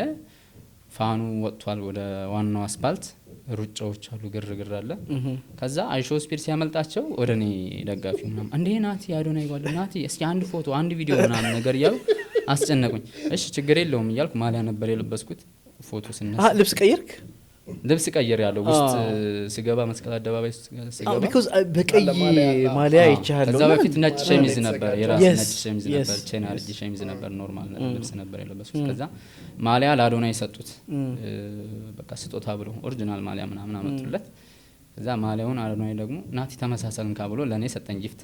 ከዛ እንደውም ያንን ማሊያ ልጆቹ አምጣሉኝ ማሊያውን ሰጠ። ለምንድን ነው የምሰጠው? እግዚአብሔር ማለት ውድ ነው በጣም ውድ ማሊያ ነው ኦሪጂናል ማሊያ ነው። ስለዚህ የአዶናይ አድናቂዎች ናቸው በቃ ለሱ መስጠት ነው የፈለጉት። ተናደዱ ለኔ ሲሰጠኝ። አዶናይ ደግሞ ለኔ ጊፍት ሰጥቶኛል። ለብሷል ማሊያ እሱ አለው ኦሪጂናል ማሊያ ለብሷል። ለኔ ጊፍት ሰጠኝ አዶናይ። አምጣ ናቲ ምናምን ነገር አኛራ አልሰጥም። ለምንድን ነው የምሰጠው? ከዛ አይ እኔ ለአዶናይ እኮ ነው ያመጣ ነው ለአዶናይ ነው ላንተ አልነበር ምናምን ነገር። አዶናይ ደግሞ ለኔ ጊፍት ሰጠኝ አልኳቸው። ከዛ ኧረ በእናትህ ስጠን ሌላ ማሊያ ሽንስጣ እኔ ይሄኛው ኦሪጂናል እንደሆነ ስለማቅ ሌላ በፌክ እንቀይርልኝ አልፈቀድኩም። ኖ አይ አልሰጥም ይሄ ጊፍት ነው እኮ በቃ አታፍርም እንደሱ አሁን ከኔ ለኔ ጊፍት ብሎ የሰጠኝ ለኔ ጊፍት ብሎ የሰጠኝ አንተ እንዴት ትቀበልኛለህ? ያሳፍራል አልኩት። ሺም ያዘው በቃ እሺ በቃ ለበሰው ለበስኩት ቀየርኩ ለበስኩት። ከዛ ወጥተን በቃ ያዶናይ ጓደኛ እንዴ ናቲሻ እንዴ አንቺ የኢትዮጵያ ምርጥ ጸጉር አስተካካይ እስቲ አንድ ቪዲዮ አንድ ፎቶ ምናምን ያዩኝ ፎቶ ፈቀድኩ። በዚህ አጋጣሚ ላስቆምህና ካሉት ምርጥ ጸጉር አስተካካይ አንደኛው አንተ እንደሆንክ ብዙ ጊዜ በቪዲዮዎች ላይ ስጠቅስ አይቻለሁ። አሁንም የምትለን ከሆነ እዚህ ቪዲዮ ላይ አንደኛው ወይ ምርጡ ጸጉር አስተካካይ ነኝ ብለህ ታምናለህ ወይ? አዎ እኔ ለኔ በቃ ከምርጦቹ ምናልባት በጣም ብዙ ጸጉር ቆራጮች ስለሚያዩት በጣም ብዙ ጸጉር አስተካካዮች አሉ።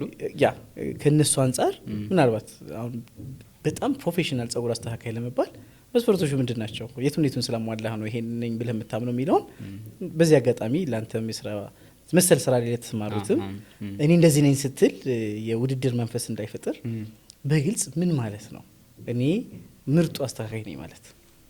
አንደኛ ምርጡ አስተካካይ ነኝ ሲል ለኔ ለራሴ በቃ ያለኝ ፓሽን ራሴን ስለምወደው ያለኝ ጥረት ራሴን ለማሻሻል ብዙ ቪዲዮዎች እያየሁ ነው። ከነበር እኔ ሁሌ ለአዲስ ነገር የምጓጓ አይነት ሰው ነኝ የነበርኩት። አሁን ናቲ በቃ ጎበዝ ተባልኩ። ብዙ ከስተመሮች አሉኝ፣ ከስተመር አለኝ በቃ በቂ ነው ብዬ ባስብ ይሄን ነገር አላገኘውም፣ ወደፊት የማስበውን ነገር አላገኝም። እንደዛ የሚረኩ ሰዎች ባገኙት በትንሽ ነገር የሚረኩ ሰዎች ተመሳሳይ ነው የሚሆነው ላይፋቸው። እኔ ሁሌም ትልቅ ነገር ነው የማስበው፣ ወደፊት የሚመጣውን ጊዜ ነው የማስበው እና አንደኛ ባለኝ ፓሽን ለስራው ባለኝ ፍላጎት ነው። ሁለተኛ ደግሞ አንዳንዴ ባለሙያ ስትሆን በሙያዊ እይታ የምታያቸው አሉ የጸጉር አስተካከል ስታይሎች ምናምን አሉና እንደዚህ እንደ ተመልካች ወይ ደግሞ እንደ ኖርማል ክላይንት ሆነ ስታየው በካሜራ ተቀርጾ በራቅ ብሎ ምናምን ስታየው ዋው ነው የምትለው። ጸጉሩን ተሰርቶ አቀለም ተቀብቶ ተፈርዟል ምናምን ዋው ያምራል ልትል ትችላለህ። የኔንም ዋው ልትል ትችላለህ።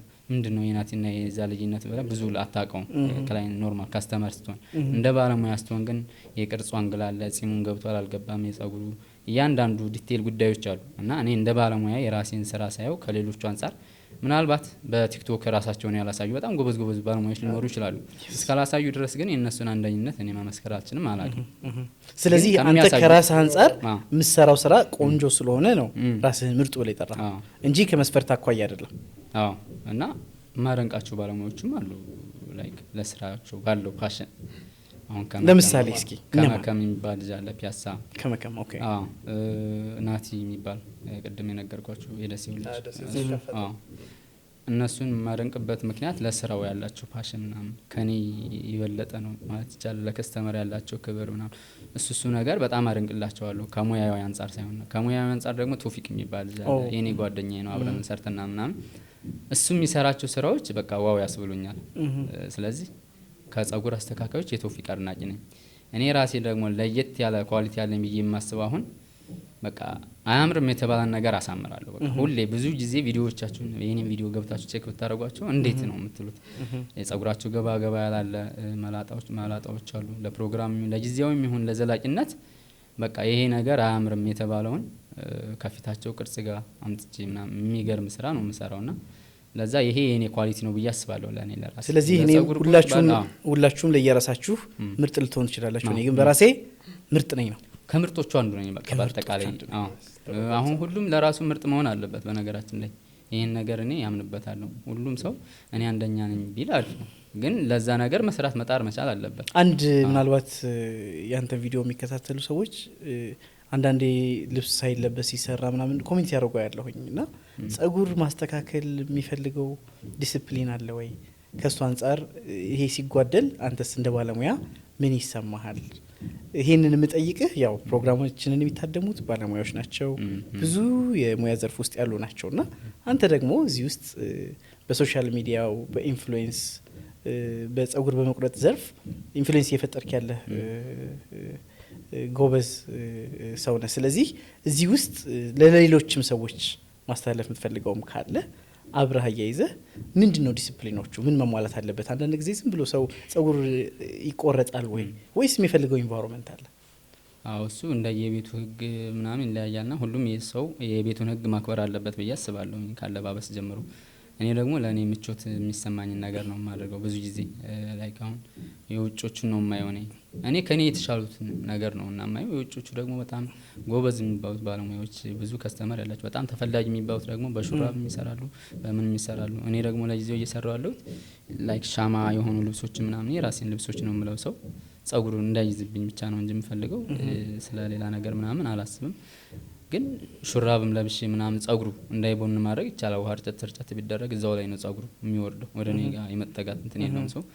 እነዚህን ሲስተሞች ስለማውቃቸው ካለባበስ አንጻር እኔ የራሴን መንገድ ነው የምከተለው ከኔ የተሻሉት እያየው ስለሆነ። ግን ሁሉም ባለሙያ ግን የቤቱን ህግ አክብሮ ቢሰራ ብዬ አስባለሁ። እኔም ከዚህ በፊት የነበርኩበት ቤት ይሄን እድገት ሳላገኝ በፊት ያንን አክብሬ ስሰራ ስለነበር ማለት ነው። አሁን ግን ራሴን ነው የምከተለው። ጥሩውን ነገር እኔን የሚያሳድገኝን ነገር ነው የምከተለው እንጂ ስላለባበስ አይደለም። ዋናው ነገር ከስተመር የሚይዝበት መንገድ፣ የምንከባከብበት መንገድ እሱ ነገር ነው ዋናው እና ሰዓቱን ማክበር ላይ ነው እና ያንን ነገር ሰዓቱን ማክበር አይነት ሰው ነኝ እኔ። ስለዚህ የራሴ መንገድ ነው የምከተለው። ማሊያውን አገኘህ፣ ማሊያውን ለበስክ፣ እዛ የነበረውን ሁነት ታደምክ፣ ከዛ ወደ ቤት መሄድ ነበረብህ። እሱን ነገር እስኪ እናንሳ። አዎ ማሊያው እንደነገርኳችሁ ፎቶ ምናምን ለመነሳት መጡ። እሺ ብዬ ፎቶ ተነሳው። አንዱ ደግሞ ፎሎ አድርጉት በልልኝ ምናምን ያ ቪዲዮ ምናምን ይላል። ከዛ ህዝብ ነው የሆኑት። በቃ በዙ በጣም አይሾ ስፒድ ስላለፋቸው ምናምን ናቲ ናቲ እያሉ በዙ ምናምን ከበቡኝ ምናምን። ከዛ ኢቭን ካሜራ ላይ እንዴት እንዳልገባ አላውቅም እንጂ አንስተውኝ ነበር የሆነች ታይም ላይ ምናምን ናቲ ናቲ እያሉ አንስተውኝ ነበር ሁላ። እንደዛ አነሱኝ ምናምን አወረዱኝ። ከዛ አንዱ እንደዛ አድርጎ ሰልፊ ይነሳል፣ አንዱ በዚህ በግራም ያለው እንደዛ አድርጎ ሰልፊ ይነሳል። ስለኔ በቃ ያለሁበትን ሁኔታ አላወቁም። እፍን አድርገው ጥቅጥቅ አድርገውኝ አድናቂ ናቸው። ፎቶ ተነሱ የራሳቸው ምናምን። በጣም ሰውነቴ ሁላ ዛለ። እንደውም ከዛው የተወጣጡ ሁለት ልጆች አንዱ የሊቨርፑል ማሊያ የለበሰ ልጅ ምናምን ቪዲዮ ሳይ ነው የማስታውሰው። የዛኔ በጣም አስጨንቀኝ ስለነበር ማሰብ አልቻልኩም። የሆኑ ሁለት ልጆች በቃ ኧረ በእናታችሁ ተውት እስኪ ምናምን ነገር እስኪ ትንፋሽ ሰብስብ ምናምን ነገር እያለ እየገፋልኝ ነበር። እኔም ደግሞ በእናታችሁ ደክሞኛል ልቀቁኝ ምናምን። በቃ ያቺ ፊት አሁን በቃ ተረድተውኝ ሰዎች አንደርስታንድ አድርገውኝ በቃ እስቲ ተወው እንዲሉኝ ነው አሁን ያችን ፊት የረገምኳትና ደገምኳት ያችን ፊት። ኧረ በእናታችሁ ልቀቁኝ ደክሞኛል እኮ ምን ሆናችሁ ነው ደክሞኛል እኮ ኧረ በእናታችሁ ደክሞኛል ምናምን ነገር እያልኩ ልጆቹ ደግሞ በቃ እስቲ ትንፋሽ ሰብስብ ተውት ይረጋጋ ምናምን ነገር አሉኝ። ከዛ የሆነ አጥር እንትን ላይ ነበረ ያስጠጉኝ ምናምን ነገር። ከዛ መዝለያ ሽቦ ነገር አለች በዚህ ዝለልና ሩጥ አመልጣቸው ምናምን ነገር አሉኝ ሁለቱ ልጆች። ከዛ ዘልዬ ሳመልጥ ያዙት ያዙት ምናምን ነገር ይላል። ያዙት ያዙት ያዙት ሲባል የሆነ ወንጀል ሰርች የሚሮጡ ነው የሚያስመስሉት። አሁን ቪዲዮዎቹ ምናምን ሳይ እንደዛ መልእክት ያለው ይመስላል። ግን በቃ ፎቶ እንነሳ ቪዲዮ እንስራ ነው የአድናቂዎች እንትን እኮ ነው። ከዛ እንደዛ ሲባሉ ደግሞ እዛ ያለው ጀማ ደግሞ ተሰብስቦ ቆይ ናቲ ና ና ይይዙኛል ምናምን ፎቶ ይላሉ ምናምን። ፋይናሊ ጥፍ ብዬ የሆነ ራይድ አገኘው። በራይድ ወደ ሰፈር ሄድኩ። ወሎ ሰፈር ጋራዳ አካባቢ። ከዛ ወርጄ ትንሽ አረፍ ብዬ ደግሞ ከጎን መሄድ ነበረብኝ የሆነ ጓደኛዬን ለማግኘት ማለት። ከዛ ወጥቼ ሲሄድ ደግሞ እንደዚሁ ምናምን እንዴ ናቲ ናቲ ይከቡኝ። ከዛ ፖሊሶች ነበሩ ምናምን። ወደ ፖሊሶች ሄድኩኝ። አስቁሙልኝ በእናታችሁ አልኳቸው። በተኑልኝ ምናምን በሰላማዊ መንገድ በተኗቸው። ከዛ መግባት ቻልኩ። እዛ መውጣት አልቻልኩም። በቃ ስወጣ ሁሉም እንትን ይላል ምናምን። ግን ግቤን ስላሳካው አይሾ ስፒድን ስላገኘሁት ምናምን። ግን ከዛ በፊት ምናልባት ቤት ከመግባት በፊት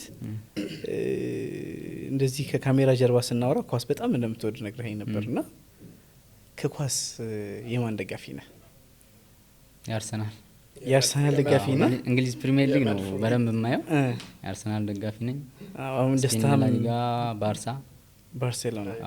ከተጫዋች ደግሞ ቡና ከተጫዋችስ ቢያሸንፍ ደስ ይለኛል ነው እንጂ አልከታተልም በርግጥ። ኦኬ ከተጫዋችስ የማን ደጋፊ ነህ? ከማን ተጫዋች? ከዓለም ላይ ካሉ በጣም የምትወደው እግር ኳስ ተጫዋች ማን ነው? ሊዮኔል ሜሲ ኦር ሮናልዶ? ሜሲ ተናደህ እንዳይሆን ስላልቆረከው ተናደህ እንዳይሆን ነው። የሜሲ ደጋፊ ነህ? የሜሲ አድናቂ ነኝ ቀንደኛ። ኢቭን ከአርሰናል ይበልጥብኛል ማለት አሁን ሜሲ ዩናይትድ ቢገባ የማንቸስተር ደጋፊ ወልጅ የማይ ይመስለኛል። አሁን አርሰናል ናልቶም ለሁለተኛ ክለቤ ላደረገው ይችላል። አሁን ለምሳሌ አርሰናል ደጋፊ ነኝ። ሊቨርፑል ይመቸኛል። አሁን አርሰናል ወይ ሻምፒዮንሺፕ ቢወርድ አያርገውና ሊቨርፑል ነው ፕሪሚየር ሊግ ላይ ዋንጫ እንዲያሸንፍ መመኝለትና የምደግፈው። ሶ ሜሲ የገባበት ቡድን በሙሉ እኔ እዛ ቡድን አድናቂ ነው 100%። እንዴት ነበር? እኔ በእርግጠኝነት ያው ቤት ስትገባ ብዙ ትልቅ በጣም ረጅም ቀን አሳልፈን የገባው ከሁላችንም በተለየ መንገድ እና በጣም አድካሚ ነበር እውነት ለመናገር። በተለይ ያረከመኝ እኔ የፖሊሶቹ መገፍተሩ ምናምንም አይደለም ግፊያው አይደለም። ደጋፊ ፎቶ እንነሳ ብሎ ያስጨነቁኝ ፓርት አድክሞኛል። ሰውነቴ ይዝሏል በጣም ከጠበቅኩት በላይ ነው እንትን ያሉኝ ምናምን ነገርና ቤት እንደገባው የስራ ስልኬ ኦፍ ነው። ከዛ በፊት ታምሜ ስለነበር እዚህ ጋር ስኩተር እየነዳው ምናምን የሆነ መኪና ገብቶብኝ ከዛ ለማምለጥ ፓክ አንድ ስሰራ ላይክ ጫናው አርፎበት ኢቭን መሽቶ እንትን እስከሚል ድረስ ስሜቱ አልነበረም አልሰማኝ ምንም ይሆን እንኳን አልመሰለኝም ነበር። ግን አዳሩን አውጦ አደረ ምናምን ጧት ሆስፒታል ኤክስሬ ምናምን ስነሳ ያጥንት መሰንጠቅ ነገር ምናምን ብለውኝ ግላብ ሰፖርት የምታረግ ግላብ አርጌ ነበር። ኢቭን ያችን አርጌ ስራ ምናምን እየሰራው ነበር ሙሉ ለሙሉ ስራ ስልኬን አጥፍቼ ስራ ስልኬን አጥፍቻለሁ። ግን እንዳያልፉኝ የምፈልጋቸው ክላይንቶች አሉ። በቃ አሳልፌ መስጠት የማልፈልጋቸው በዛች ክፍተት መፍጠር አልፈለኩምና እነ ታኩር አዶናይ እነ ጆሲ ናሁን ፎንቲ ብዙዎቹን እየሰራው ነበር በዛች አጋጣሚ ታምሚ እንኳን በአንድ እጄ ምናምን ማለት ነው። ሶ ታምሚ ስለነበር ስልኬን አጥፍቻለሁ። የስራ ስልኬን የቲክቶክ ላይ ባዮ ላይ ያለውን ስልኬ ማለት ብዙ ሰው የሚደውልበት ሌላ ፕራይቬት ስልክ አለኝ። ኢቭን ይሄ በጣም ብዙ ሰው ጋር ደርሷል። በዛች የዛች ቀን ብዙ ሰው ጋር ደርሷል። ቤተሰብ ተጨንቋል ምናምን ሰምተዋል ወሬውን። ስልኬን ምናምን ሳየው ያ የስራ ስልኬ ምናምን ኦን አድርጌ ሳየው በጣም ብዙ ሜሴጅ አለ፣ ብዙ ስልክ ምናምን ተደውሎ ነበር ምናምን ነገር ይፈጣሪ ያለን አልኩት። ከዛ ወጣ ከእስር ቤት እንዴት ሆንክ ምናምን ተጎዳ ወይ አይነት ሜሴጆች ምናምን ነው ምን ሆኛለሁ ነው አልኩት። ምን ሆኜ ነው ይሄ ሁሉ ነገር ምናምን ነገር አልኩኝ። ከዛ ላይቭ ገባሁ ማለት ነው። ደህና ነኝ ምናምን ፋሚሊ ምናምን የኔ የቅርብ ሰዎች እንዲያውቁልኝ ምናምን ነገር ላይቭ ገባሁ። ላይቭ እንደገባሁ ጃኒ ነበረች ቀድማ ሆስቴል አከችልኝ፣ ተቀበልኳት። ጀግና የኔ ወንድም በቃ ትልቅ ግርል ነው የሰራው ምናምን ምንም እንዳይመስል ምናምን ቼክ እንዳታረግ ማንንም እንዳሰማ ማንንም ያልደፈረውና ያረከው ምናምን ብላ አበረታታችኝ። ቴንኪው ምናምን ነገር አልኳት። ከዛ እና አሁን ፎንቴን መጡ ምናምን ሁሉም አበረታቱኝ። ሁሉም ጎበዝ ጥሩ ነገር እናረከው ምናምን ነገር አሁን በዛ ደረጃ ነው ቫይራል ይሆናል ብዬ አልጠበቅኩም። በ200 ሰው ምናምን ነበር የሚገባው የዛ ቀን ግን ወደ 6000 አዎ በቃ ከዛ በፊት 300 ሰው 400 ሰው ማክሲመም 400 ሰው 500 ነው የሚደርስ ላይቭ ላይ አንተ ያንተ ላይቭ ላይ 6000 ምናምን ሰው ገባ። በቃ ኮሜንት ስክሮል ነው የሚሆነው። ምን እንደሚል እንኳን ለማንበብ ጊዜ የለም። ስክሮል ይሆናል። የሚገቡትን ሰዎች ብቻ እያስገባው እነ ጃኒ አዶናይ ገባ። በኋላ ኮራውብህ አለኝ። በቃ ኮራውብህ ጀግና፣ በቃ እንደዚህ ነው መታገል ለሚፈልጉት ነገር እስከዚህ ድረስ ነው መስዋዕትነት የሚከፈለው። ጀግና በቃ አኮራኝ ምናምን ነገር አለኝ። ደስ አለኝ ይበልጥ በቃ። ከዛ ባደረኩት ነገር እኔ የሚያሳፍር ነገርም አልመሰለኝም ሰው እንትን እስከሚለኝ እስከሚጽፍልኝ ድረስ ምናምን ነገር። ከዛ ኢቨን ቴክስት በኖርማል ሜሴጅ ድረስ ምናምን ነገር አንዳንዱ እንዴት ነው አሁን ነገር ወደ ከቤት የምትወጣው እንዴት ነው አንተ እንደ ሀገር አዋረድከን ምናምን። ምንድነው ያረኩት አልኩኝ። እኔ ምንድነው ያረኩት? እኔ ለስራ ጸጉርን ለስራ የራሴን ስራ ለማስተዋወቅ ነው እንጂ ሌላ ምን አደረኩ ምናምን። ከዛ ብዙ ሜሞሪዎች ምናምን ማየት ጀመርኩ። በሁለተኛው ቀን በቃ ከቤት ለመውጣት ሞከርኩ። በቃ ብዙ ሰው ምናምን ሳይው ፈገግ ይላል ምናምን ነገር። ስወጣ እዛው ከቤት እንኳን ራይድ ድረስ ለመግባት ምናምን ሰው በቃ ፈገግ ይላል ምናምን ደስ ይላል መሳቁ ምናምን። እና ግን በሁለተኛው ቀን ቤት ነው የዋልኩት ምናምን ቪዲዮዎች እያየሁ ምናምን። እንዴት አገኘሃቸው ቪዲዮዎቹን? እንደው ተቆንጫጭበው የሆነ ነገር ተጨምሮባቸው ሳይመጣ በፊት ያልከውን ከመጣ በኋላ የተከሰተውን አቀላቅለው ሲለቁት እንደው ምን ተሰማ? በጣም ነው ፋን እያረኩ የነበረው ነገር። ግን ከዛ በፊት ታኩርን አስገብቸው ነበርና ላይቭ ላይ በጣም ታኩር በደንብ እንዲያወራ ፈቅጄለታለሁ። ማለት ይሄ ቫይራሊቲው በዚህ ደረጃ እንደሚሆን ስላልጠበቅኩ ቫይራል ፈልጌ ነበር። በቃ የሆነ ሮስት ስለሚያደርግ ምናምን እነዛ ሮስቶች ሪከርድ እንደሚደረግ አውቃለሁ። ጀስት ፈቀድኩለት። ምንድነው ነገር ተናገረ። ምንድነው ነበር ያለ ብሎ ነበር ምናምን ነገር አለኝ። አዎ ዋው ይሁን ብያለሁ እኔ። እሱም ብቻ የእሱን አቴንሽን መሳብ ስለፈለኩ ምን እንዳልኩላ አላስታውስም ምናምን ነገር አልኩት። አይ ያልተከተብክ መስሏቸው እኮ ነው እንደዛ ያደረጉ ምናምን። ይሄ ባይ ዘ ዌይ ከቪዲዮ እኩል ቫይራል ወጥቷል። ጠዋት በጣም ብዙ ስክሮል ስታደርግ የምታገኘው አንደኛው ይሄ ነበር። በጣም ፈኒ ነበር። ምናልባት አንዳንድ ሰዎች እንደውም የተቀየማቸዋቸውም እንደው ጸብ የሚፈጥርም የመሰላቸው ሰዎችም አይጠፉም። ብዙ ሰዎች ለማቀሳሰር ሞከሩ። በሁለተኛው ቀን ምናምን ቦክስ ላይ ምናምን የራስ ጓደኛ እንደዚህ እንዲያረገህ እንዴት አዋረደ ምናምን ነገር አለ። እኔ ደግሞ ፈቅጄ ያረኩት ነገር ስለሆነ ምናምን ነገር እሱ ላይ ምንም ቅሬታ የለኝም፣ ወድጀዋለሁ። ግን ብዙ ሜሞች አየሁኝ። ብዙዎቹ አሁን ይሄ ኃይለ ሥላሴ ዘፈን እንትን አድርገው ኤዲት ያደረጉት ምናምን አሁን ሌላ መልእክት ያለው ነው የሚመስለው። ብዙዎቹ ሜሞች ሌላ መልእክት ያላቸው፣ አንዳንዶቹ ደግሞ ልክ ናቸው። ያስቃል። በጣም የሚያስቀው ሁኔታ እውነት ለመናገር ለኔም እያሳቀኝ ነበር።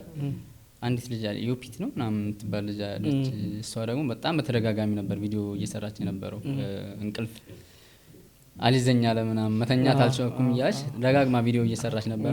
አሳሳቋ እኔን የሚያስቀኝ ነበር። ብዙ ቲክቶከሮች ቪዲዮ ሰርተዋል በቃ። ምክንያቱም ስለኔ ካልሰሩ በዛ ታይም ምንም ቫይራል ስለማይወጣላቸው ቢተቹኝም ቢያመሰግኑኝም እኔ ችግር የለውም ብቻ ኮንተንት ይስሩ እና ብዙ ትልልቅ ቲክቶከሮች ቪዲዮ ሰርተዋል በእኔ ምናምን ሙድ እያያዙም ሰርተዋል፣ እያደነቁም ሰርተዋል።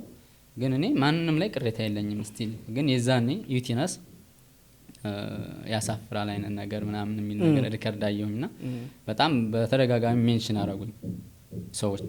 እኔ አልፌዋለሁ፣ አይቼዋለሁ፣ ቀድሞ ደርሶኛል ቪዲዮ ምናምን ነገር የሱ ትንሽ አይነት ነገር አለችና ከዛ በፊት ላይክ የሆነ ቪዲዮዎች እየሰራሁ ነበር እኔ በቮቲንግ ታይሙ ላይ ምናምን ቮት አድርጉ ምናምን እያልኩ ነበርና ከአንዷ ተወዳዳሪ እሷ ስለነበረች በዛ ቅር ያላት ይመስለኛል። ኢቭን ብሎክ አድርጋኛለች ሁለቱንም አካውንቴ ምናምን እና ብሎክ ማድረጓም እቺኛዋ ጋር ተያያዘች።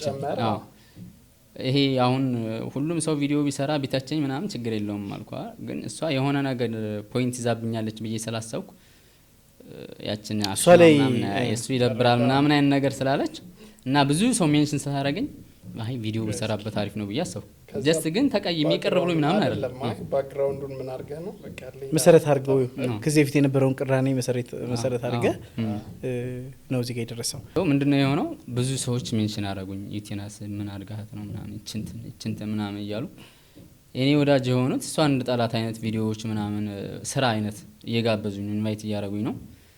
ብዙ ሜንሽን ሲደርሰኝ እኔ ለሷን ለማስቀየም ምናምን አይደለም፣ ምንም አይነት ነገር አልተናገርኳትም። ምን አርጅሽ ነው ምናምን ነገር አልኩኝ። ጀስት በቃ ብዙ ሰው ኢንቫይት ካረገኝ አይቀር በቃ ቪዲዮ ቫይራል ሊወጣ እንደሚችል ስለማቅ ነው እንጂ እሷ የተናገረችው ነገር ቅር ብሎኝ አይደለም። እሷ የተናገረችው ብዙ ሰው ተናግሮታል እኮ፣ ግን በቃ የሆነ ሰው ኤክስፔክት ያደርጋል የሆነ ነገር ይናገራል ምናምን ብሎ ስለው ቪዲዮ ይታያል። ኢቭን አጀማመሪያም ዩቲናስ ምናምን ብዬ ነው የሰውን ትኩረት መሳብ ፈልጌ ነው ለቫይራል ብዬ ቪዲዮውን ሰራሁት፣ ፖስት አረኩት። እንዳሰብኩት ወደ 1.8 ሚሊዮን ምናምን ታየ በሁለት ቀን ውስጥ ምናምን። እኔ ያ ነው እንጂ ፍላጎቴ እሷ ምንም አስቀይማኝ አይደለም፣ ምንም እሷ ላይ ቅሬታም የለብኝም። ከዛ በኋላ ግን አምፎሎ አምብሎክ አድርጋኛለች፣ ብሎኩን አንስታልኛለች። ሳየው ደስ አለኝ። በቃ እሷ ጋር ምንም ቂም የለኝም፣ እሷም ያለባት አይመስለኝም። እና ሰዎች ግን እያቀሳሰሩ ነበር። ታኩር ደግሞ እንደዚህ ያለ ታኩር ነው እንጂ ከዛች ቪዲዮ በኋላ ታኩር ነው እንጂ እንደዚህ ያለ እሷ ምን አደረገች ምናምን ነገር አሉ። ደግሞ ታኩር ጋር እንደጣላ አይነት ነገር ፈለጉ። የታኩር ደግሞ ኦልሬዲ እኔ ራሴ ፈቅጄ ያደረኩት ነገር ስለሆነ ቅሬታ የለብኝም ማለት ነው ታኩር ጋር። ኦልራይት አሪፍ ቆንጆ ሰው እየጠቀለለን ይሄዳል። ሶ በዚህ ሂደት ውስጥ እንግዲህ ምናልባት ስለ ቅድመ ዝግጅት አይደለ በህይወት ጉዞ ላይ ናቲ ወይም ራስ ናቲ ህልሙን ለማሳካት የሄደበት ጥረት አለ። እንዳጋጣሚ ሆኖ ከ2 ሳምንት በፊት አይደለ ከሾ ስፒድ ከመምጣቱ በፊት አንድም ፕሮግራም ላይ ተገናኝተን ነበር። የላኪ ረሚት ብራንድ አምባሳደር አርጎ ሊያስተዋውቃቸው እና ኢትዮ ፓፓራዚን እና ፊዮናን ነበርና እዛ ላይ አግኝቸው አይሾ ስፒድ ወደ ኢትዮጵያ ሊመጣ ነው እና በሚገርም ሁኔታ ማግኘት ፈልጋለሁ ብሎ እንግዲህ ከ2 ሳምንት በፊት ነው ከመምጣቱ በፊት እና ምን ያህል ሲዘጋጅበት ምን ያህል በደንብ ሲሰራ እንደነበረ ማሳያ ነው።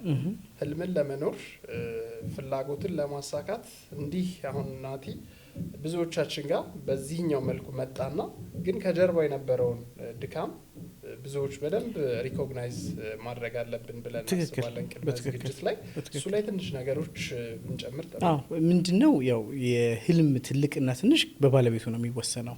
ያንዳንድ ሰው ህልም ለሌላ ሰው ሊያንስ ይችላል፣ ሊገዝፍም ይችላል። ስለዚህ ህልም እንደ ራስ ነው። ናቲም የራሱን ህልም ነው። አሁን ይሄን ህልም ሰው ከራሱ አቅጣጫ ሲያየው ሊያንስበት ይችላል፣ ሊገዝፍበት ይችላል። ነገር ግን የራሱን ህልም ለመኖር ቋንቋ ለመቻል እንግሊዘኛ ፊልም ሲያይ ነበር። ደግሞ አንተ እንደው ጥሩ ምስክር ነው የሆንከው በዚህ አጋጣሚ።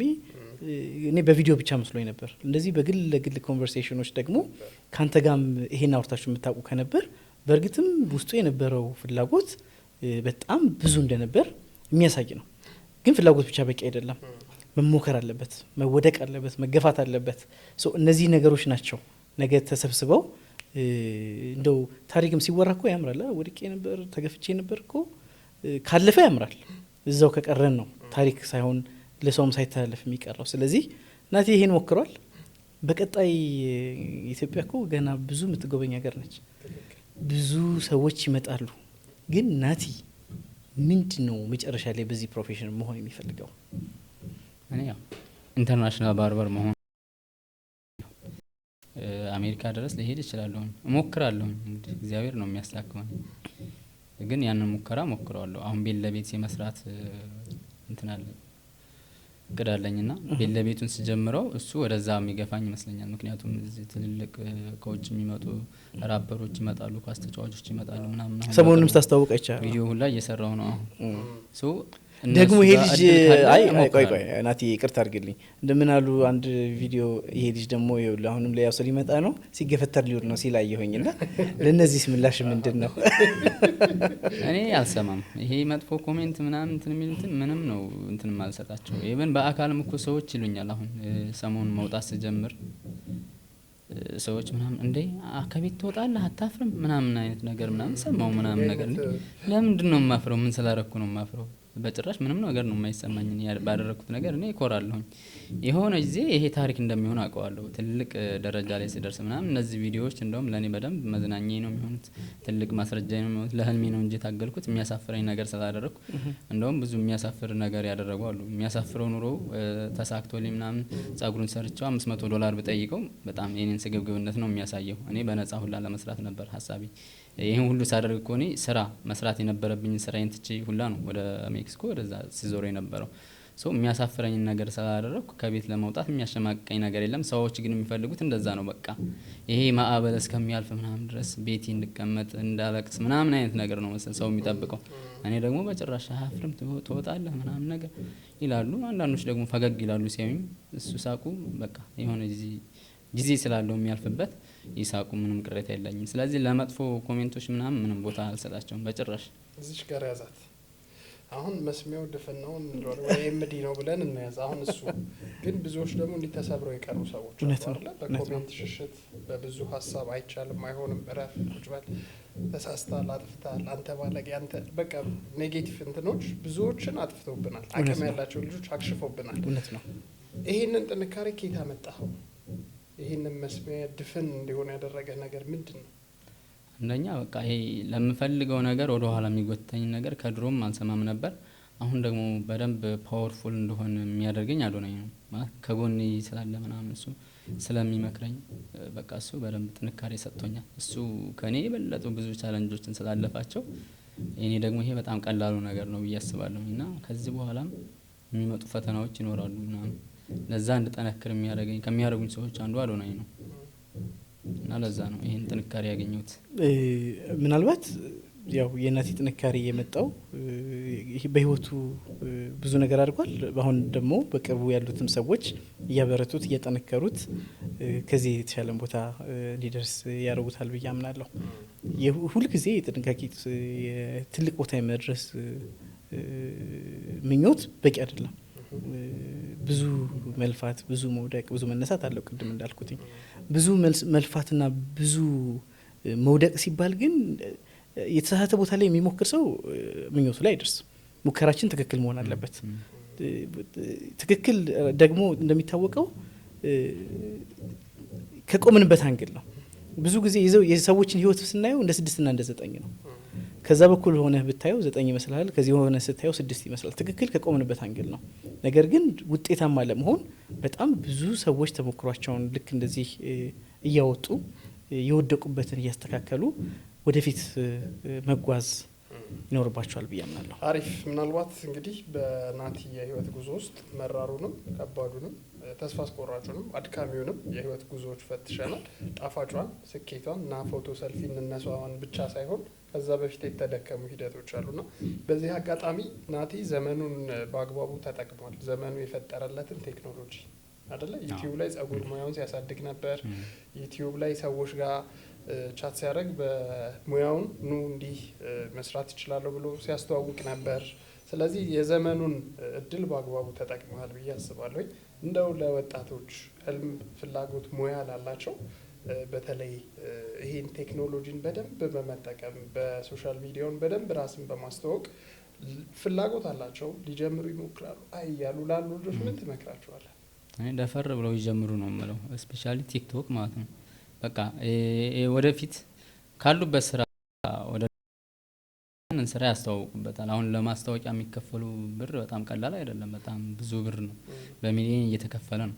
ስለዚህ የራሳቸውን ድርጅት በራሳቸው አካውንት ማስተዋወቅ እየቻሉ ለዛ ወጪ መዳረግ የለባቸውም። ሰው ሁሉም ሰው ስፔሻሊ ቲክቶክ አሁን በጣም ቫይራል የሚሆነው ሁሉም ሰው ጋር የሚዳረሰው ቲክቶክ ስለሆነ ሁሉም ሰው ቲክቶክ ቢጀምር የሚሰራውን ስራ በተለይ እንደኔ የሚሰራ ሰው የራሱን ስራ ቲክቶክ ላይ ቢያሳይ እመክራለሁ። እኔ አሁን ኢንስታግራም 2 አካውንት አለኝ፣ ዩቲዩብ 1 አለኝ፣ ቲክቶክ 2 አካውንት አለኝ።